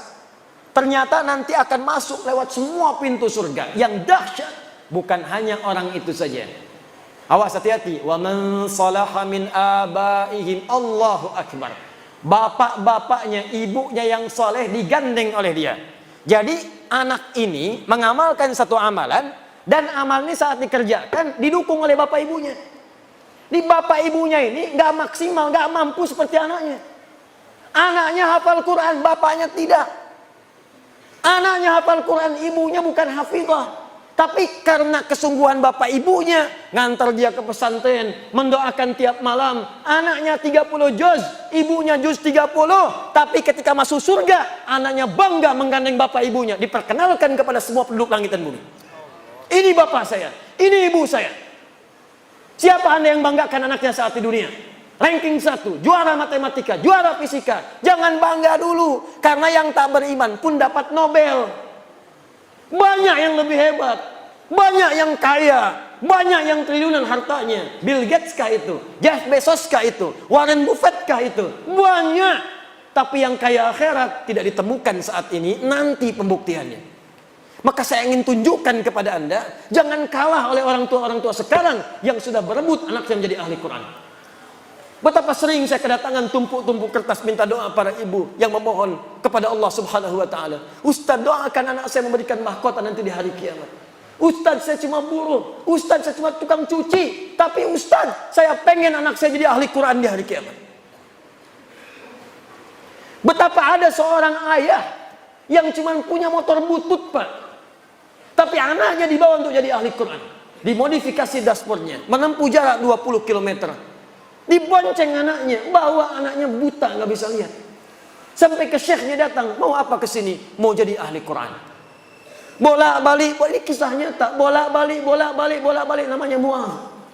Seketika setelah hafal Al-Quran, bacaannya bagus, makhrajnya bagus, sampai mengguncang wilayah Timur Tengah. Datang reporter dari Kuwait bertanya, kenapa Adinda menghafal Quran? Apa yang dia katakan? Saya akan membawa Quran ini, dia belum balik waktu itu. Saya akan membawa Quran di hari kiamat. Dengan tangan saya gemetar, kaki saya gemetar. Saya tidak bisa berjumpa di hari kiamat nanti saat hisab dengan ayah saya lagi. Ibu saya tidak ada. Tapi saya akan berkata di hadapan Allah, ya Rabb, saya telah berusaha menghafal Quran selama hidup di dunia. Kalaupun bekal ini belum cukup masuk ke surga, tolong kurangi hukuman saya di neraka dengan Quran yang telah saya hafalkan ini. Tapi apa jawab Allah? Bukan neraka untukmu, surga untukmu. Bawa bapakmu, gandeng ibumu yang telah mendukungmu menjadi ahli Quran saat di dunia. Maka disebutkanlah dalam hadis riwayat At-Tirmidzi, nomor hadis 2915. Begitu akan masuk surga, Qurannya langsung berkata kepada Allah, Allahumma halli. Karena itu di Quran surah 35 ayat 33, paling kiri sebelah atas, maka disebutkanlah dia akan dihiasi. Ya Allah, kata Al-Quran, hiasi dia. Jannatu adnin yadkhulunaha yuhallawna fiha min asawir. Maka Allah tidak ridha ahli Quran ini masuk ke dalam surga sebelum diberikan perhiasan dulu. Maka diberikanlah perhiasan. Pertama hiasan yang dipakaikan adalah gelang-gelang emas. Setelah dipakaikan gelang-gelang emas, diberikanlah mahkota. Fayulbasu ilaihi tajul karamah. Maka dipakaikan di atas kepalanya mahkota kehormatan untuk membedakan dengan yang bukan ahli Al-Quran. Begitu dipakaikan mahkota itu, maka kemudian Allah firmankan, hadirkan mahkota baru. Dipanggillah bapak ibunya yang soleh itu. Maka anak ini membawa mahkota itu yang dalam hadis disebutkan sinarnya lebih terang dibandingkan cahaya matahari yang masuk ke dalam rumah. Maka dipertontonkan di seluruh penghuni langit dan bumi, dipakaikanlah oleh anak itu di atas kepala kedua orang tuanya. Kami ada sekolah di Bekasi, namanya Al-Ihsan Islamic School. Anak-anak TK-nya diberikan manhaj menghafal Quran. TK-nya membaca dengan benar, diberikan dasar 2 juz. SD-nya nanti 30 juz. Wisuda di Mekah dengan di Madinah. Kemarin waktu pengukuhan untuk TK, baru TK bapak ibunya dipanggil. Wisuda baru juz 30 masuk juz 29. Wisuda bapak ibunya didudukan di atas kursi, anaknya diberikan mahkota-mahkotaan dari kertas. Dipakaikanlah mahkota itu oleh anak TK di kepala bapak ibunya. Jatuhlah air matanya pada saat itu. Hanya mahkota buatan, hanya yang terbuat dari kertas bisa menitikan air mata di kedua orang tuanya. Maka Anda bayangkan bagaimana di hari kiamat mahkota itu nyata diberikan di kepala kedua orang tuanya. Saya mau katakan kepada Anda hari ini, demi Allah saya katakan, sekarang banyak orang tua mengejar untuk mendapatkan itu. Ibu-ibu yang kelihatan mungkin kata orang dia miskin. Demi Allah saya mendapatkan ada sebuah kejadian yang luar biasa. Keluarga yang kelihatan sederhana, bapaknya kuli bangunan, ibunya hanya bekerja di sawah, ngambil-ngambil suluh. Masya Allah, masak-masak. Tapi kalau Anda kunjungi, makanan dihidangkan. Hampir tidak pernah tidak ada makanan ketika tamu datang. Dan dengan bangga mengatakan, Alhamdulillah, Abi diberi nikmat banyak oleh Allah. Setiap pekan datang, setiap bulan datang, membawa uang 500 ribu. 500 ribu dalam kondisi sekarang disebut banyak karena berkah keluarganya. Tahukah Anda, ibunya itu hafal Al-Quran dengan 7 riwayat. Disuruh di sawah. Bapaknya kuli bangunan hafal Al-Quran, anaknya hafid semua. Anda di mana pada saat itu? Itulah orang-orang yang sering disebut dalam pandangan manusia. Mereka tertawa melihat mereka. Nanti akan tiba di hari kiamat. Ketika banyak orang menertawakan di dunia, mereka akan berbangga di hari kiamat. Karena mampu. Anda kalau cuma di Palembang hebat, di Indonesia hebat, yang bangga pada Anda orang Indonesia saja. Di akhirat semua penduduk langit dan bumi dipertontonkan dengan semua itu. Maka di mana anak-anak Anda? Nggak apa-apa, silakan. Jadikan mereka ahli fisika, matematika, jadi dokter, jadi insinyur. Tapi jadikan insinyur yang hafal Quran, dokter yang ahli Quran, polisi yang ahli Quran, tentara ahli Quran. Quran datang di tempat kita, berkah akan turun. Al-Quran turun lewat malaikat, dipilih malaikat, langsung naik status jadi Sayyidul Malaikah, Jibril. Quran diturunkan pada Nabi Muhammad, naik status Sayyidul Anbiya wal Mursalin. Quran turun di satu malam, naik status Lailatul Qadar. Quran turun di hari Jumat, Jumatnya Sayyidul Ayyam. Quran turun di Mekah, semua yang nggak ada di tempat lain ada di Mekah. Tandus, semua buah-buahan ada. Tandus, semua makanan ada. Datang orang ke sana, Quran turun berkah. Pindah ke Yathrib, Yathrib berubah jadi Madinah. Madinah kota peradaban indah. Maka ulama menyimpulkan, setiap Al-Quran turun, ada ahli Quran di satu tempat, maka tempat itu akan berkah dalam kehidupannya. Saya menghadapi anak-anak datang. Tuh kalau anak-anak hafid-hafid kecil itu, biasanya kalau dia datang ke Bekasi pengen cek hafalan, saya lihat Masya Allah bapak ibunya luar biasa. Ada yang kasih penghargaan, berangkatlah haji, difasilitasi oleh kerajaan Saudi. Ditunjuklah kami menjadi Amirul Hajj. Begitu berangkat saya kira siapa yang saya pimpin? Ternyata kebanyakan ahli Quran. Anda bayangkan yang hafal Quran anak-anak kecil, yang ikut haji, bapaknya ikut, ibunya ikut, gurunya ikut, temannya ikut, kerabatnya ikut. Yang hafal Quran satu orang, yang berangkat banyak orang. Anak Anda sekolah SD, tiba-tiba hafal Quran 30 juz, langsung keluar air mata, jatuh sujud syukur. Tapi yang akan orang tanya, siapa bapaknya? Siapa ibunya? Siapa gurunya? Yang hafal anaknya, yang disebut sebagian orang-orang sekitarnya. Itu baru dunia, akhirat mahkota. Begitu diberikan mahkota, kata Al-Qur'annya, ya Allah, Allahumma zidhu, ya Allah, tolong bedakan fasilitator dengan penghafalnya. Bedakan fasilitator dengan ahli Qurannya. Fayul basu ilaihi libasul karamah. Maka dipakaikan di ahli Quran itu pakaian kehormatan. Kalau tadi mahkota, sekarang jubah kehormatan. Maka dengan jubah itulah dia gandeng bangga, dengan tangan kanannya bapaknya, ibunya. Kemudian kalau dia hafal, laki-laki pernah menikah, istrinya. Kalau dia perempuan, suaminya. Dan di belakangnya wa dzurriyyatihim, anak cucu sampai keturunan terakhirnya. Maka diparadekan masuk surga dari semua pintu surga. Setiap lewat satu pintu surga, maka malaikat mengatakan kepadanya, wal malaikatu yadkhuluna alaihim min kulli babin salamun alaikum bima sabartum. Mereka mengatakan, selamat bisa masuk ke sini karena Anda sabar saat di dunia. Sabar. Dengan Qurannya. Orang mencela, sabar. Orang lihat Quran, dia baca Al-Quran. Di LRT, baca Al-Quran. Di trans, baca Al-Quran. Di angkot, baca Al-Quran. Masuk kantor, nunggu rapat, baca Al-Quran. Sabar. Orang lain lihat media, dia lihat Quran. Sabar. Dan dengan kesabarannya ini, fani'ma uqbad, silahkan masuk surga yang telah kami janjikan. Allahu Akbar. Nah sekarang pertanyaannya, bagaimana menjadi ahli Al-Quran itu? Karena berdasar riwayat-riwayat yang sahih, ternyata maaf sekali, ahli Al-Quran itu ternyata bukan sekedar hafal 30 juz. Ada hafal 30 juz, tapi disebut bukan ahli Al-Quran. Yang menyampaikan itu langsung sahabat Nabi, Abdullah bin Amr bin As. Awas, nanti saya sampaikan kisahnya. Ada yang hafal cuma satu surat, disebut ahli Al-Quran. Tapi yang paling hebat, hafal 30 juz, dan itu disebut dengan ahli Al-Quran. Nah pertanyaannya, siapa ahli Al-Quran itu? Bagaimana cara mengamalkannya? Itu yang terakhir kita bahas. Nanti yang terakhir, paling akhir, saya tunjukkan bagaimana mengamalkan apa yang telah kita ikhtiarkan. Bagaimana kemudian wafat menjadi ahli Al-Quran insya Allah. Ini bagian terakhir pembahasan saya. Siap insya Allah? Ya. Baik. Sebelum saya buka pembahasannya, yang tadi itulah yang terbaik di antara amalan-amalan yang lain. Sebab ahli Al-Quran itu kalau sudah rajin dengan Qurannya, dia pasti tahajud. Karena itu perintah tahajud kemudian disandingkan dengan bacaan Quran. Dalilnya Quran surah 73 ayat ke-20. Ya, setelah Allah mengatakan bangun malam, tunaikan tahajud, maka dibuka dengan kalimat faqra'u ma tayassara minal Quran. Dalam tahajud itulah baca Quran yang biasa engkau bacakan. Yang ringan-ringan baca. Yuk kita kembalikan. Khairukum Man ta'allamal Qur'ana wa 'allama. Nabi menyampaikan yang terbaik di antara kalian dari sekian hamba yang soleh, dari sekian hamba-hamba yang hidup di bumi adalah orang yang mau belajar Al-Quran dan mengamalkan apa yang telah ia pelajari itu. Hadis ini kata para ulama mengandung dua hal sekaligus. Pertama adalah mempelajari Al-Qurannya, kedua adalah mengamalkannya. Dalam mengamalkan pelajaran Al-Quran ini ada 3 jenis yang bisa kita lakukan. 3 ini yang menjadikan seseorang disebut sebagai ahli Quran. Jadi kalau bapak ibu ingin jadi ahli Al-Quran, maka caranya ada 3. Ada berapa? 3. Saya ulang, caranya ada 3. 1, ada yang disebut ahli Quran, ahli qiraat. Ahli Quran, ahli qiraat, yang senang membaca. Baca. Qiraat. Jamaknya qiraat. Jadi untuk menghafal, Allah berikan kemudahan. Tapi dia senangnya baca.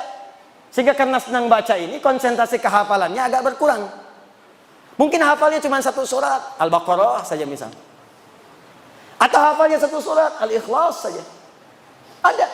Ada di antara sahabat Nabi yang kalau baca surat dalam sholat, saking ikhlas ya sholatnya, yang dibaca cuma Al-Ikhlas saja. Al-Ikhlas terus, Qul huwallahu ahad, Qul huwallahu ahad, Qul huwallahu ahad, sampai diadukan oleh sahabat yang lainnya. Ini hadis sahih, nyata. Ketika diadukan pada Nabi, ya Rasulullah, si fulan kok bacanya itu melulu. Jadi imam, Al-Ikhlas. Jadi imam, Al-Ikhlas. Sampai makmumnya pun sudah paham. Begitu mau sholat, pasti Al-Ikhlas. Ghairil maghdubi alaihim waladdallin. Al-Ikhlas. Diadukan pada Nabi, ya Rasulullah, si fulan bacanya Al-Ikhlas terus. Dipanggil oleh Nabi, ya fulan, kamu diadukan oleh kawan-kawanmu, kenapa baca Al-Ikhlas terus? Kata sahabat ini, ya Rasulullah, ana uhibbullah ta'ala. Saya mencintai Allah. Saking cintanya dengan Allah, saya senang baca surat Al-Ikhlas karena kecintaannya kepada Allah. Masya Allah. Ahlullahi wa khasatuh. Kalimat itulah yang memasukkan dia dalam keluarga, barisan-barisan yang dicintai oleh Allah dan dikhususkan oleh Allah Subhanahu wa ta'ala. Kata Nabi, teruskan. Bayangkan. Dia ada orang yang ahli Quran, hafalnya mungkin sedikit, 1 surah, 2 surah, tapi kecintaannya pada Al-Quran menjadikan dia rajin baca. Masya Allah, baca, seperti Ramadan kemarin. Ya, one day, 1 juz, semalam, sehari 1 juz. Ya, besoknya 1 juz lagi, sebulan 30 juz. Allahu Akbar, baca. Al-Imam Asy-Syafi'i, hari-hari biasa, 1 hari 30 juz. Ramadan, setiap hari 2 juz. Siang 1 juz, malam 1 juz. 30 hari 60 juz. 60 juz emang ada? 60 kali khatam. 60 kali khatam. Anda bayangkan. Saking cintanya dengan Al-Quran. Al-Imam An-Nawawi menyebutkan kisah dalam kitabnya At-Tibyan fi Adab Hamalatil Quran. Ada seorang di zaman salafus saleh yang senang dengan baca Al-Quran, yang senang dibaca suratnya Al-Baqarah, Pak, Bu. Ini kisah nyata. Di setiap mau tidur Al-Baqarah, setiap mau tidur Al-Baqarah. Nanti ada yang senang Al-Mulk, ada yang senang Yasin. Ini senangnya Al-Baqarah. Di kalau senang Yasin, baca Yasinan. Senang Al-Mulk, Al-Mulkan. An-Nisa, An-Nisaan. Al-Baqarah, Baqarahan. Dia ini senang Al-Baqarah, Baqarahan. Tiap malam sebelum tidur Baqarah. Saking cintanya dengan Al-Baqarah, tidak pernah tidur sebelum baca Al-Baqarah. 1 kali tertidurlah ia karena lelah dan belum sempat baca Al-Baqarah. Di pertengahan malam dalam tidurnya, tiba-tiba terbangun, kaget tuh. Tangannya mengenai sebagian dari tubuh kawannya. Kawannya kaget bangun, mengatakan, kamu kenapa tiba-tiba bangun kemudian tanganmu kena saya? Kata orang ini, laqad ra'aitu fil manam annani laqad natuhatnil baqarah. Saya tadi mimpi dalam tidur diseruduk Al-Baqarah. Sapi betina. Saking dekatnya dengan surat itu, diingatkan, kamu belum baca saya. Enak kamu tidur, baca dulu baru tidur. Bangun dia, ambil wudhu, baca. Makanya banyak keutamaan surah-surah dalam Al-Quran, fadilah-fadilah tertentu. Siapa yang baca Al-Mulk sebelum tidur, baca, maka jasadnya akan dijaga di alam kubur. Oh, yang benar Ustaz, wafat aja dulu, ntar baru ketahuan. Banyak nanya. Kan gampang membuktikannya. Wafat nyata. Apakah bisa milih? Tidak. Mungkin antum duluan, baru saya. Ya, bisa. Bisa saya duluan setelah antum. Mungkin. Ya, bisa memang saya duluan. Duluan mengambil jenazah antum. Bisa. Nggak bisa milih, bisa milih. Mungkin kita bisa wafat lebih dulu. Saya permohonan kepada Allah, saya pengen wafatnya syahid. Doakanlah. Syahid itu tidak harus di medan peperangan fisik. Mungkin saat mengajar. Mungkin saat mengajar bisa wafat. Alhamdulillah. Mudah-mudahan ada yang bisa menggantikan di kemudian hari. Bangun bangsa ini, cintai bangsa ini. Berbuatlah yang baik untuk bangsa ini. Karena banyak ulama ini punya saham untuk membangun bangsa kita ini. Jangan terpecah belah. Bangunlah bangsa dengan baik. Insya Allah kami nanti ada program untuk bisa mengundang siswa-siswa di seluruh penjuru Indonesia untuk belajar. Nanti saya didik langsung. Sudah ada angkatan kedua sekarang. Didik selama setahun, kemudian saya kirim ke Timur Tengah. Alhamdulillah nanti yang sudah lulus ke Sudan dalam waktu dekat, nanti orang Sudannya datang akan dibawa langsung ke sana untuk belajar khusus ya. Di Sudan ada 25 orang, di Turki ada 13 orang, di Madinah ada murid kami juga di sana, di Al-Azhar ada. Terakhir saya sebelum kesini di hotel langsung ditelepon, alhamdulillah atas keagamaan di kedutaan Mesir minta CV kami. Kemarin kami bersama 2 orang syekh dari Mesir, dan insya Allah akan diberikan kuota beasiswa di Al-Azhar 50-100 orang. Kita pilih putra-putri terbaik bangsa kita, belajarlah ke sana, pulang jadi ulama. Harus ada ulama dari Palembang. Palembang itu sejarahnya penuh dengan ulama. Syekh Abdus Somad Al-Palembangi itu ulama hebat, mufti di Makkah Al-Mukarramah, mufti generasi dulu. Syekh Ahmad Khatib Al-Minangkabawi dari Minangkabau, punya murid-muridnya pun dari Jawa. Siapa? Di antaranya Muhammad Darwish, kelak dikenal dengan Syekh Ahmad Dahlan, Al-Habib Ahmad Dahlan, pendiri Jamiah Muhammadiyah 18 November 1912. Siapa lagi? Syekh Muhammad Hashim bin Ash'ari, pendiri Jamiah Nahdlatul Ulama 31 Januari 1926. Ada lagi kerabatnya di Banten, Syekh Nawawi Al-Bantani. Itu orang-orang hebat semua. Ada Syekh Yasin Al-Padangi, yang kalau kemudian dalam orang-orang haji itu biasanya bawa air zam-zam, ngasih pakai kaos oblong, pakai sarung. Tidak tahu kalau orang itu mufti. Begitu tiba waktu sholat, memberikan fatwa di Masjid Al-Haram. Allah ya Rabb, hadirkan alim ulama insya Allah dari Sumatera Selatan di kemudian hari, yang selevel dengan ulama-ulama dulu. Ayo belajar. Bangun bangsa ini, bangun daerah kita, supaya keberkahan diturunkan oleh Allah Subhanahu wa taala. Tadi hidayat orang sekarang, ilmunya baru sedikit, masa depan tantangan banyak. Anak bapak ibu yang harus jadi lebih baik daripada saya. Ayo belajar ke sana. Ayo tumbuhkan semangat, bangun cita-cita. Maaf, kalau cuma jadi ahli pertanian, banyak dari IPB. Arsitek insinyur banyak di ITB. Dokter banyak di UI. Ulama dari mana datangnya? Jarang pewaris Nabi. Makanya ketika ada ulama, jaga. Ambil ilmunya. Manfaatkan dengan baik. Dan di antara yang terbaik adalah ahli Al-Quran. Mulai sekarang, ayo coba buat kebiasaan rajin baca Quran. Ya, bagus gerakan, bangun. One day one juz. One day nisfu juz. Half of juz, setengah juz, boleh. One day one rubu', 1/4 juz, boleh, silakan. Bangun kebiasaan. Walaupun one day one ayat, 1 hari 1 ayat, boleh, silakan. Walaupun heran juga. Alif Lam Mim. Sudah dulu. Yang penting surga.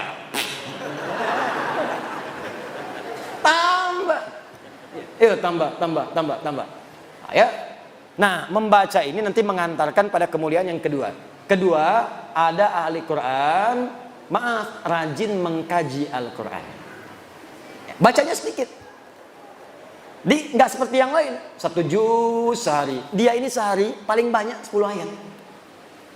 Tadi masih ingat hadis khairukum man ta'allamal Qur'ana wa 'allama. Diriwayatkan oleh Abu Abdurrahman As-Sulami dari Ali bin Abi Thalib radhiyallahu taala anhu dari Nabi sallallahu alaihi wasallam.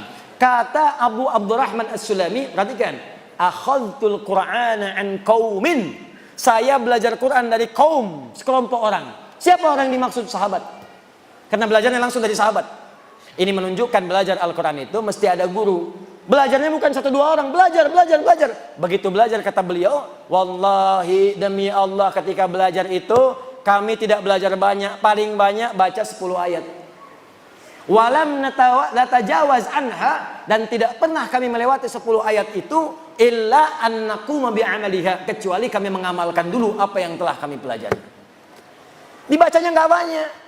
Alif lam mim sampai wa ulaika humul muflihun. 5 ayat, tapi orang ini tafsirnya dibuka. Oh, ada orang bahagia hidupnya. Oh, ada orang diberi petunjuk oleh Allah. Siapa orang ini? Rajin sholat, rajin infak, rajin baca Al-Quran. Paham dia artinya, paham maknanya, maka dia kerjakan saat itu. Dia keluarkan semua jenis sholat, fardunya, sunnahnya, rawatibnya, duhanya, sholat wudhunya, sholat syuruknya, keluarkan, dan dia berusaha menunaikannya. Infak dia kejar. Apa saja jenis infak? Ada 5. Quran surah kedua ayat 215. Wa yas'alunaka madza yunfiqun, kepada siapa kamu mesti berinfak? Qul ma anfaqtu min khair, katakan kalau mau infak berikan yang baik-baik. Lil walidain, pertama orang tua. Wal aqrabin, keluarga terdekat. Wal yatama, anak yatim. Wal masakin, orang miskin. Wabis sabil, orang yang kekurangan bekal. Kejar oleh dia. Ke orang tua, kerja. Begitu dapat kemudian gaji, telepon orang tua, mama, hari ini aku punya hadiah spesial. Apa itu nak? Tunggu saja. Begitu datang, dibungkuslah sebuah hal yang sangat diinginkan oleh ibundanya. Dituliskan kemudian di atasnya, terima kasih mama telah mengandung saya, bersabar merawat saya, memberikan ASI untuk saya. Ini gaji pertama saya berikan untuk mama. Walaupun belum bisa memberikan apa-apa, semoga dengan ini doa Anda mengantarkan kita ke surga. Dibuka. Masya Allah. Begitu dibuka, handphone terbaru. Bukan. Dipeluk anaknya. Nah, bukan karena handphonenya, tapi karena cintamu kepada mama. Mama ridho dengan engkau. Ini ambil aja handphonenya. Yang penting engkau mencintai mama. Sudah cukup mendoakan kita untuk ke surga. Berpelukan keduanya, mengalir air matanya, dan hadirlah di situ nilai-nilai kemuliaan. Itulah infak terindah. Bacanya cuma 5 ayat, tapi ngamalkannya yang luar biasa. Makanya banyak sahabat yang hafal Quran itu puluhan tahun. Umar bin Khattab radhiyallahu taala anhu 20 tahun. Ada yang 40 tahun. Abu Abdurrahman As-Sulami itu 40 tahun. Padahal beliau pebisnis. Masya Allah, jualan, dagang, macam-macam. Ketika mendengar hadis Nabi tadi, khairukum man ta'allama al-Qur'ana wa 'allamah. Kalau kamu pengen jadi orang hebat, maka mendekat kepada Al-Qur'an. Maka beliau sambil berusaha tadi menjadi ahli Qur'an. Belajar Qur'an, baca, amalkan. Sampai mengatakan, tidak pernah ada yang menempatkan saya pada status yang terbaik saat ini, kecuali hadis tadi. Maka ayo, kalau tidak sempat punya banyak waktu baca 1 juz per hari, setidaknya baca 1 ayat, lihat tafsirnya, amalkan isinya. Maka Anda masuk golongan yang kedua. Hati-hati, kata Amr bin As radhiyallahu taala anhu, perhatikan kalimatnya. Aku dapati di era Nabi banyak orang yang cuma hafal 1 surat tapi mengamalkan isinya dengan sepenuh jiwanya. Tapi nanti aku prediksikan di masa kini yang akan datang akan banyak orang hafal 30 juz saking mudahnya seperti meminum air. Air itu diminum tidak ada hambatan, masuk langsung. Kata Amr bin As, ya ada orang yang akan hafal Quran semudah meminum air, tapi sangat berat dalam mengamalkannya. 30 juz hafal, tanya halaman, tanya ayat, tanya nomor, tanya posisi, hafal semua, tapi mengamalkannya begitu berat. Hati-hati. Dia hafal ayat tentang bersikap baik. Awas, hati-hati. La yasraqu minkum, jangan saling mencela. Tapi mengamalkannya sulit. Dia hafal ayat jangan berselisih, wala tafarraqu, hafal ayatnya, tapi mengamalkannya sulit. Hanya karena 1 kunut, 1 tidak berselisih, padahal ayatnya hafal. 1 bismillah jahar, 1 sir berselisih, padahal ayatnya hafal. Ada terjadi seperti itu? Ada. Berarti prediksi sahabat itu benar. Maka kalau ingin jadi ahli Quran, pilihan pertama banyak membaca, pilihan kedua menelaah, yang ketiga ini yang paling hebat. Orang yang mampu menghafal Quran selama hidupnya dan berusaha mengamalkannya. Orang ini disebut dengan hamilul Quran. Hamilul Quran. Orang sekarang menyebutnya hafid. Orang dulu tidak menyebut hafid. Karena hafid itu orang yang hafal hadis 100.000 hadis dengan sanadnya plus matanya. Orang-orangnya sampai ke Nabi dan isinya 100.000 disebut hafid. Tapi kalau hafal Quran dan mengamalkannya disebut hamilul Quran. Orang yang mengandung Quran dalam dirinya. Ibu hamil mengandung maka akan menjaga kandungan.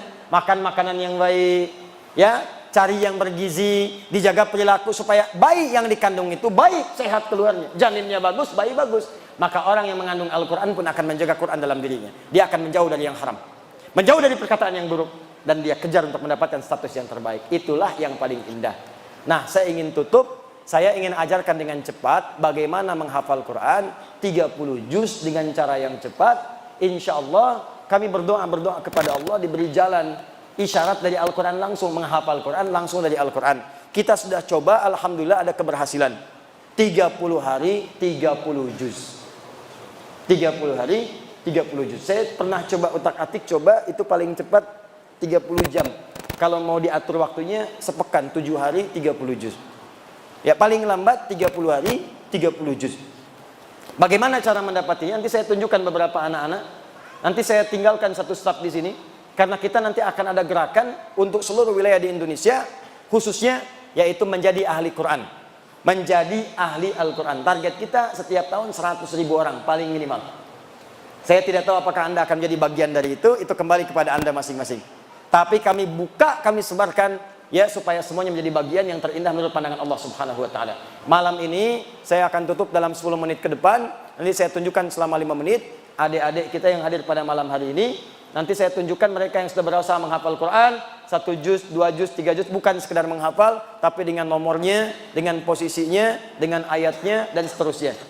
Dan nanti satu saat saya tunjukkan langsung orang Palembang sendiri dari Muana Enim, anaknya 7 tahun, dia hafal Quran 30 juz. Dengan nomornya, dengan ayatnya, dengan posisinya, dengan topik ayatnya. Ayat ini berbicara tentang apa? Ini berbicara tentang apa? Dan seterusnya. Nanti insya Allah anak ini akan berlatih khusus. Nanti kita akan undang di sana. Sekarang dia menyiapkan anak yang paling kecil, yang masih bayi, disiapkan jadi ahli Al-Quran. Ya, dari daerah yang mungkin tidak pernah Anda nampak dalam kehidupan. Masya Allah. Ya, saya tunjukkan sebentar. Iqbal. Ini kalau sudah jadi ahli Quran, yang lain mudah. Kami komunikasi pakai bahasa Arab terus. Jadi setelah jadi ahli Quran, ini bahasa lain lebih mudah, bahasa Arab. Nanti mereka akan belajar 5 bahasa. Bahasa Arab, bahasa Inggris, bahasa Jepang, bahasa Mandarin, kemudian nanti ada bahasa Latin. Ini mikrofon. Tani, wahid fakat. Ana ismak Karim, masmuk, assalamualaikum. Ismak Karim? Ali Fatil Mubarak. Min ain ant? Min Bandung. Ini dari fahimtum? Paham insyaallah? Arif nafsak, arif nafsak bil Arabiyah. Nah. Ana min Bandung, ismi Alwi Fatil Mubarak. Bandung, min Bandung. Bandung itu lampu merah, sanuan dikit ya. Namanya Ali Fatil Mubarak. Kan umrah? Umurnya baru 21 tahun. Ya, wahid wa 20, 21 tahun. Baik, nanti kita cek ya hafalan Qur'annya. Kita ambil contoh yang ringan aja karena kita mau malam, kita ambil juz 1, juz 2 yang sedikit-sedikit lah ya. Supaya saya ingin tunjukkan aja pelan-pelan bagaimana kita bisa mendapatinya.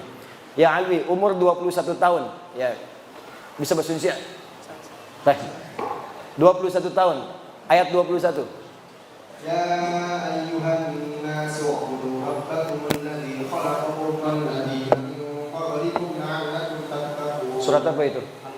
Ayat? Ayat 21. Posisi? Kiri tengah. Kiri tengah. Balik 12. Ala innahum mufsiduna walakin la yash'urun. Posisi? Kanan pertengahan. Kecepatannya 1 detik ya. Kalau di bawah 1 detik saya anggap gagal. Baik, 25. Wabashshiril ladzina amanu wa 'amilus shalihati anna lahum jannatin tajri min tahtiha al-anhar kullama ruziqu minha min thamaratin rizqan qalu hadha alladhi ruziqna min qablu wa utubihi mutashabihan wa lahum fiha azwajun mutahharun wa hum fiha khalidun. Posisi? Kanan paling atas 45. Ya ayyuhalladzina amanu ista'inu bis-sabri was-salah innallaha ma'as-sabirin. 45. Ya gagal. 45. Wasta'inu bis-sabri was-salah wa innaha lakabiratun illa 'alal khashi'in. Ayat yang mirip dengan itu. Ya ayyuhalladzina amanu ista'inu bis-sabri was-salah innallaha ma'as-sabirin. Ayat keberapa? 153. Posisi? Kanan paling bawah. Baik, teruskan. Kita main matematika. 4 kali 5.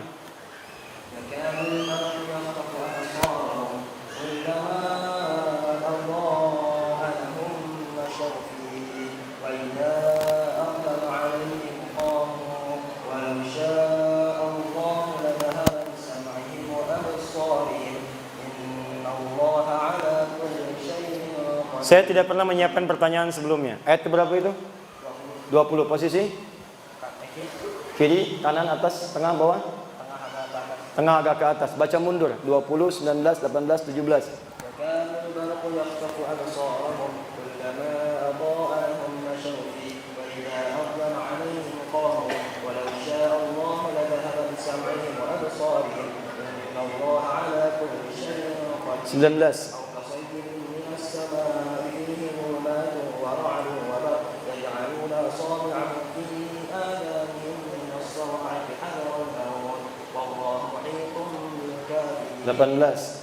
صم بكم عمي فهم لا يرجعون 17. فهم كمثل الذي استوقد نارا فلما أضاءت ما حوله ذهب الله بنورهم وتركهم في ظلمات Naik 120.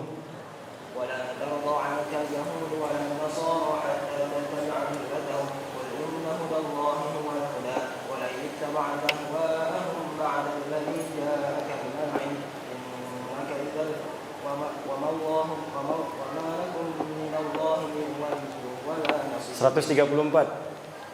تلك أمة قد خلت لها ما كسبت ولكم ما كسبتم ولا تسألون عما كانوا يعملون. Disebutkan berapa kali di surat Al-Baqarah? Ayat berapa? 134 Dan 141. oh ya Bani Israil adkuru ni'mati allati an'amtu 'alaikum wa anni faddaltukum 'alal 'alamin. Disebutkan berapa kali? Ayat ke? 47 Dan 122 baik, yang mirip dengan itu ayat ke berapa? Posisi? Anda anak ke berapa? ke 1 Ke 1. Ayatnya apa?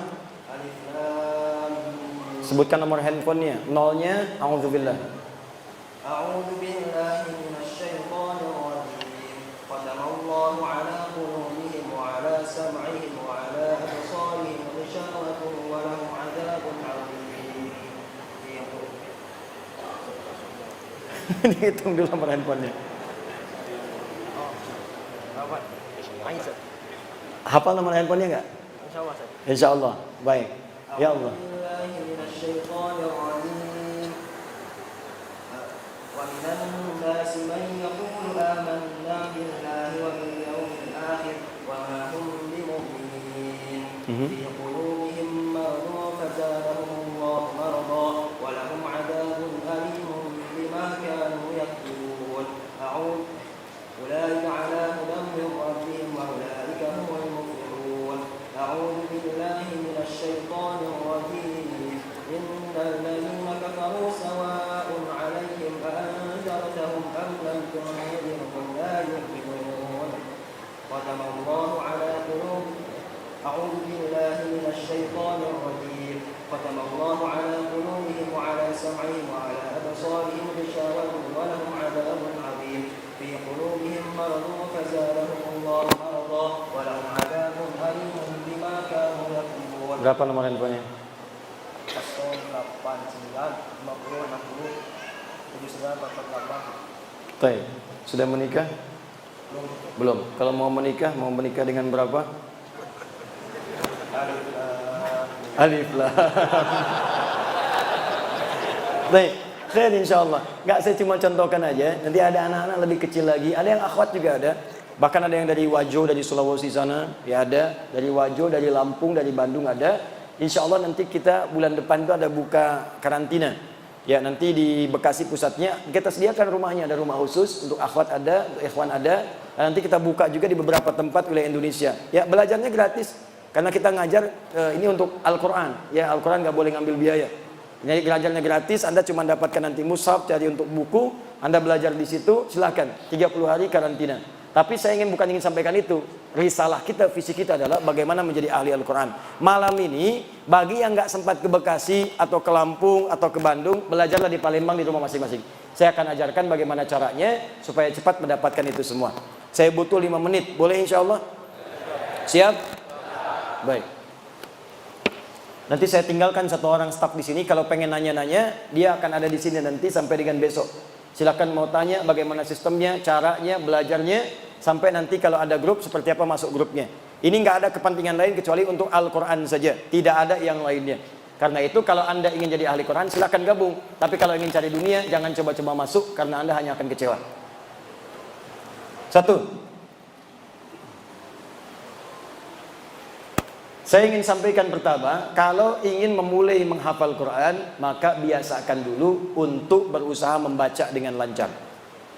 Itu akan memudahkan. Baca dulu, jangan buru-buru, tenang saja.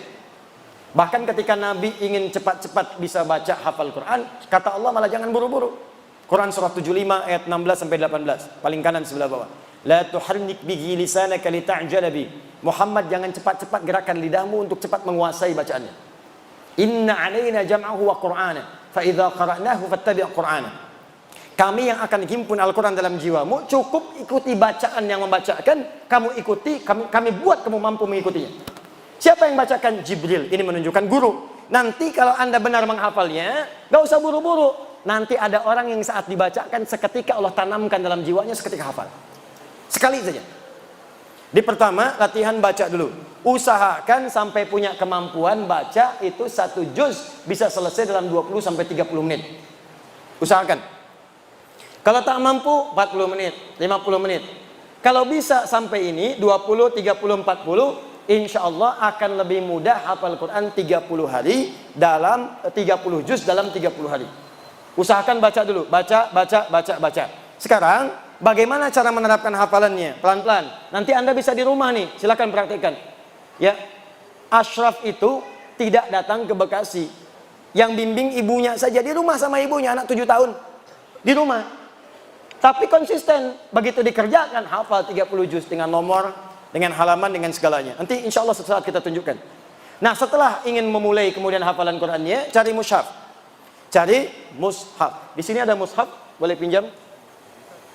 Bismillah. Alhamdulillah. Lihat sini. Oh, ini At-Taisir ya, jazakallahu khair. Ini At-Taisir. Ini mushaf yang kami coba hadirkan. Ini mushaf standar, mushaf Utsmani. Cuma nanti kami desain sisinya untuk memudahkan. Ada bagian kanan, kiri, nanti dengan tambahan-tambahan untuk memudahkan hafalan. Lihat sini, fokus. Setiap mushaf yang standar, baik menggunakan At-Taisir atau mushaf yang lainnya, itu insya Allah jumlah baris dalam halamannya itu akan sama. Setiap barisnya itu pasti ada, biasanya setiap halamannya 15 baris. Jadi kalau dihitung setiap halaman nih dari atas sampai bawah, itu jumlahnya umumnya pasti 15. Mushaf standar. Ya, hitung 1, 2, 3, 4, 5 sampai dengan ke bawah. Ada berapa baris? 15 baris. Rata-rata standarnya demikian, kecuali nanti halaman-halaman tertentu. Seperti Al-Baqarah yang pertama ya, 1 sampai 5. Yang lainnya rata-rata 15 baris. Jelas? Baik. Tenang sebentar. Dalam sehari kalau ingin hafal 30 hari, setelah kita konsisten dengan 4 syarat utama dan sekarang akan masuk ke hafalan, maka teknis menghafalnya kurang lebih seperti ini. Perhatikan baik-baik. Dalam sehari ada berapa jam? 24 jam. Coba sisihkan 10 jam saja khusus untuk Al-Quran. Sehari berapa jam? 10 jam. Lihat, untuk 30 hari 30 juz. Kalau ingin 30 hari 30 juz, tolong sisihkan sehari 10 jam saja untuk Al-Quran. 1 hari berapa jam? 10 jam. Artinya kalau sehari cuma 5 jam, berarti bisa hafal 60 hari. Ya, sehari 2,5 jam, hafalnya ya 90 hari. Tapi kalau bisa sehari 10 jam, insya Allah Anda bisa dapatkan 30 hari 30 juz. 10 jam itu Masya Allah masih punya 14 jam untuk beraktivitas. Silakan 14 jam kerjakan yang lain. Istirahatnya, tidurnya, salat sunnahnya, macam-macamnya. Ini kan kita mau bicara karantina 30 hari 30 juz. Walaupun di rumah 10 jam ambil, investasikan. Bagaimana menggunakan 10 jam ini? Ini yang mau saya sampaikan. Fokus baik-baik. Ini tadi mushaf tadi, perhatikan baik-baik. Setiap halamannya ada berapa baris? 15. Ingat, setiap halaman ada 15 baris. Setiap lembar ada 2 halaman. Tadi kan baik-baik. Lihat sini, ini mushaf. Ini 1 lembar nih ya. Bismillah. Boleh minta bantuan? Semoga Allah muliakan antum. Tolong pegangi mic-nya. Di sebelah sini. Tolong dekatkan ya ke mic-nya. Lihat sini, bismillah. Fokus. Ini 1 lembar. Ya. 1 lembar kanan dengan kiri, depan belakang 1 lembar. Kalau ini 1 halaman. Ini 1 halaman. Jadi kalau 1 lembar ada berapa halaman? 2 halaman. 1 halaman ada berapa baris? 15 baris. Sekarang perhatikan baik-baik. Kita membutuhkan sehari 10 jam saja untuk 1 juz. Saya ulang ya. Sehari 10 jam untuk 1 juz. Nah, 1 juz itu ada 10 lembar. Saya ulang ya. 1 juz ada berapa lembar? 10 lembar. Jadi 1, 2, 3, 4, 5, 6 sampai 10 itulah 1 juz. 1 juz 10 lembar. 1 lembar berapa halaman? 2 halaman. Jadi 1 juz itu ada berapa halaman? 20 halaman. Kalau 1 juz itu adalah kita dapatkan 10 jam dan 1 juz 10 lembar, berarti 1 lembarnya berapa jam? 1 jam. Lihat sini. Saya turunkan lebih cepat. Kita ingin hafal 30 hari 30 juz. 1 harinya 10 jam. Dalam Al-Quran 30 juz itu 1 juznya sama dengan 10 lembar. Berarti kalau kita ingin 1 hari 10 jam, 1 juz 10 lembar, persamaannya berarti 1 lembarnya dihafalkan dalam 1 jam. 10 jam 10 lembar. 1 jam berapa lembar? 1 lembar. 1 jam 1 lembar. Fokus. 1 jam berapa lembar? 1 lembar. 1 lembar berapa halaman? 2 halaman. Berarti 1 jam berapa halaman? 2 halaman. Kita menghafalkan dalam 1 jam itu 2 halaman. 1 jam berapa menit? 60 menit. 1 jam itu 60 menit. Berarti kita menghafalkan 2 halaman berapa menit? 60 menit. Kalau 60 menit untuk 2 halaman, berarti 1 halamannya berapa menit? 30 menit. 1 halaman kita hafalkan dalam 30 menit. Masih ingat tadi? 1 halaman ada berapa baris?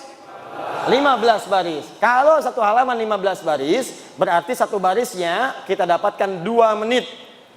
30, lihat, 30 menit dibagi 15. 1 halaman 15 baris. Berarti dalam setiap 1 barisnya kita membutuhkan waktu 2 menit untuk menghafal 1 baris. 1 baris itu nggak banyak, 1 menit pun nggak nyampe.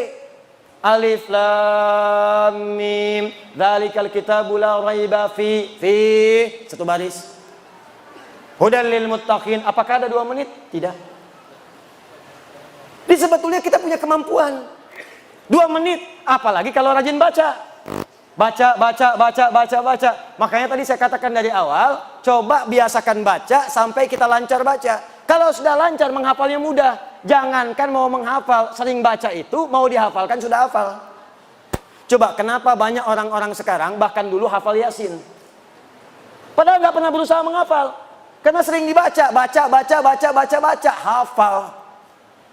Karena itu awal membiasakan membaca supaya kemudian bisa lancar, itulah yang menjadikan kemudian kita bisa mudah untuk menghafalkannya. Jadi 1 lembarnya ada 2 halaman, 1 halaman 15 baris, setiap barisnya 2 menit. Kalau konsisten setiap baris 2 menit, maka insya Allah dalam 30 hari Anda akan menamatkan 30 juz. Bahkan yang paling dahsyat, ada nih anak-anak. Kamu hafal berapa hari? 23 hari. Kamu berapa hari? 24 hari. Ada yang 23 hari, 24 hari, 21 hari. Rekor paling cepat 7 hari. 7 hari.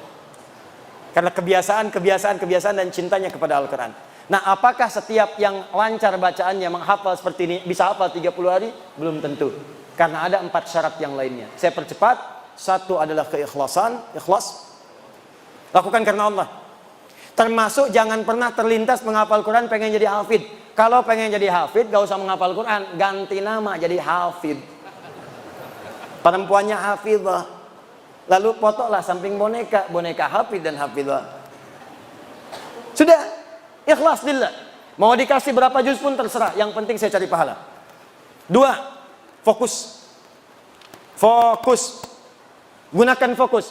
Kalau kita menatap saja, maka yang dihasilkan 20%. Mendengar saja 40%. Mendengar, menatap, dan fokus itu 100%. Sudah penelitian. Yang ketiga, jadikan Quran sebagai prioritas. Kalau Anda bekerja sebagai prioritas, bisa berangkat gelap, pulang gelap. Sebelum subuh sudah berangkat kerja. Malam-malam pulang. Untuk apa? Dapat sesuatu, prioritas bisa dikerjakan. Kalau Quran sudah jadi prioritas, maka insya Allah lebih cepat kita dapatkan. Yang keempat, ini yang terakhir, ini yang paling penting. Bergaul dengan teman-teman yang satu visi. Duduk di lingkungan yang dekat dengan ahli Quran.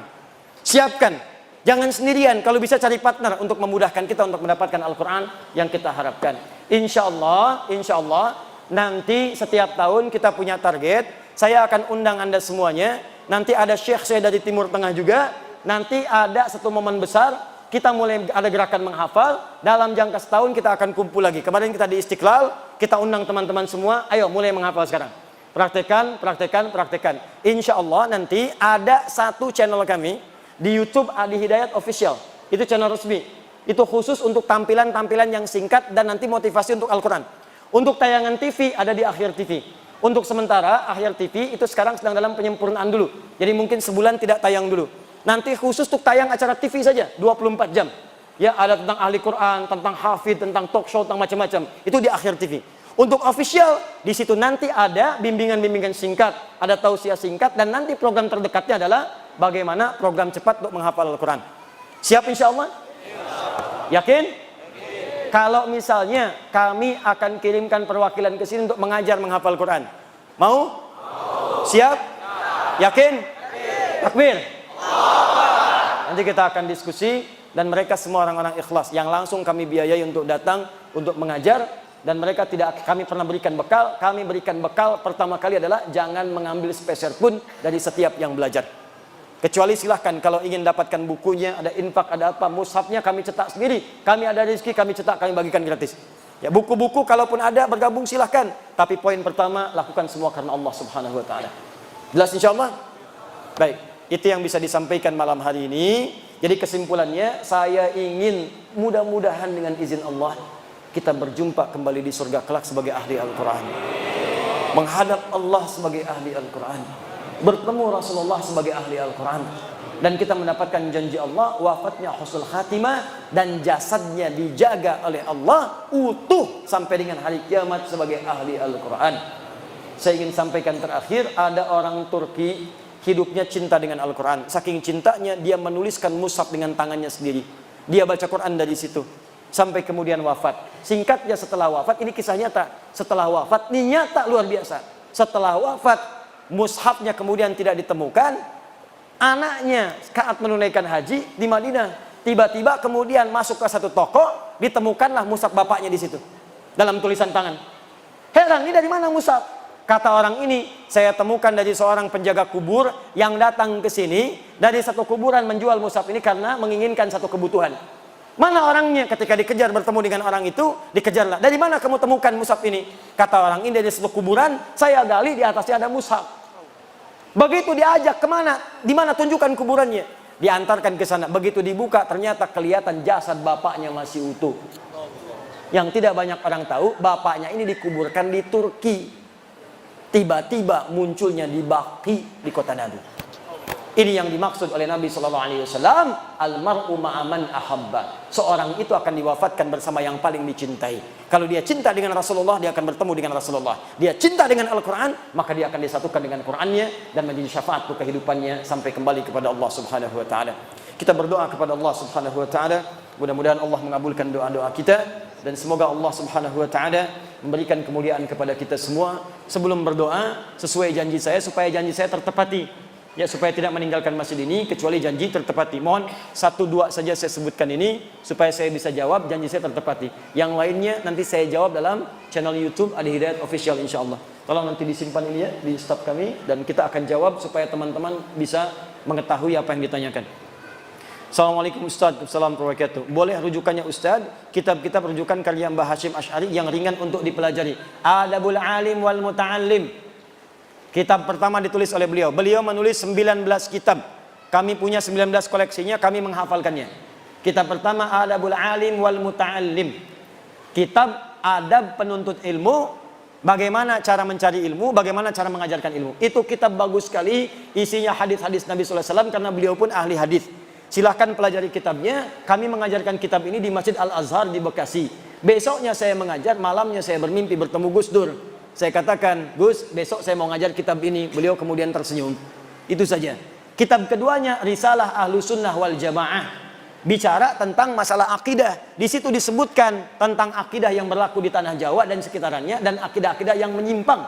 Misal, halaman ke-9-nya, Faslun fi Zuhuril Bid'ah fi Ardi Jawa. pasal tentang munculnya bid'ah di tanah Jawa wal mubtadi'ina fiha wa intisyariha, dan orang-orang pelaku bid'ah dan penyebarannya. Apa di antaranya? Misal disebutkan oleh beliau, misal mohon maaf, wa minhum al-abahiyun. Di antara ahli bid'ah itu bid'ah akidah, bukan bid'ah fikih.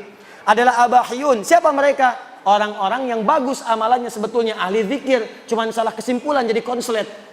Bagaimana konsletnya? Dia berzikir banyak sehingga menyimpulkan salah. Saya karena banyak zikir sudah dekat dengan Allah. Karena sudah dekat dengan Allah, maka tidak berlaku bagi dia la yantabiqu alaihi al-amru wan nahyu. Sudah tidak berlaku lagi perintah dan larangan. Allah perintahkan sholat, dia sudah nggak sholat lagi.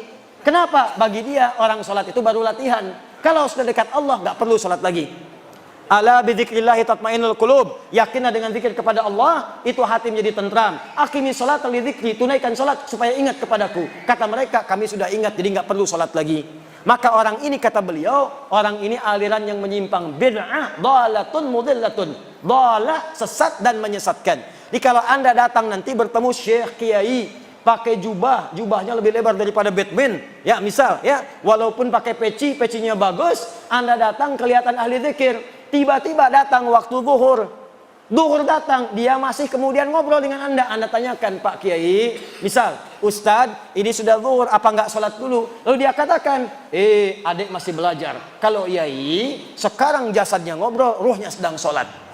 Kata Mbah Hashim, itu orang menyimpang, tinggalkan orang itu, karena dia bukan bagian dari ahlus sunnah dengan akidah yang benar. Nanti kitabnya banyak lagi. Kitab keempatnya An-Nurul Mubin fi Mahabbati Sayyidil Mursalin. Di kitab itu diajarkan bagaimana cara mencintai Nabi sallallahu alaihi wasallam. Dikisahkan kisah salafus saleh, dikisahkan para sahabat, dikisahkan bagaimana Ali bin Abi Thalib salatnya khusyuk sampai ada duri di kakinya, itu tidak menghalangi. Jadi ketika sakit, mau dicabut sakit. Kata seorang sahabat, saya tahu bagaimana cara mencabutnya. Biarkan, begitu sedang salat dicabutlah kemudian duri itu. Tidak pernah ada ekspresi berubah di wajahnya. Saking khusyuknya dicabut duri tidak terasa. Itu yang diamalkan oleh Imam Malik ketika mengajar. Saat mengajar tiba-tiba ada lebah menyengat di kepalanya. Saat sedang bacakan hadis tidak berubah posisinya walaupun wajahnya sudah memerah. Anda bayangkan, saya belum bisa begitu. Ya, sedang mengajar disengat lebah. Saya berhenti. Masya Allah. Itu diantaranya. Jadi kalau ingin belajar salat khusyuk, ingin belajar mencintai Nabi, ada banyak buku-bukunya. Silahkan dapatkan bukunya di toko-toko terdekat. Wallahu ta'ala a'lam. Saya mencintai para ulama-ulama kita. Saya berdoa kepada Allah sampai saya jalan. Saya pergi ke Aceh belajar nasab. Saya berangkat ke Pantura, menjejaki benar enggak sebetulnya ada Wali Songo. Saya ikuti satu-satu, saya pelajari. Sampai saya tiba di Lasem, di sebuah toko buku dekat Masjid Agung. Saya bermohon pada Allah, saya ingin menemukan kitab ulama kita. Dari jauh kelihatan satu kitab seperti ini besarnya. Ya, tebalnya seperti ini. Masya Allah, begitu saya temukan, gembira saya luar biasa. Satu-satunya kitab ternyata itu berisi 19 kitab karya Syekh Muhammad Hashim bin Asy'ari. Saya punya koleksi-koleksi lagi kitab-kitab yang lainnya. Ada. Dan hebatnya ditulis dengan bahasa Arab. Ulama-ulama kita. Banyak yang punya karya insya Allah ya.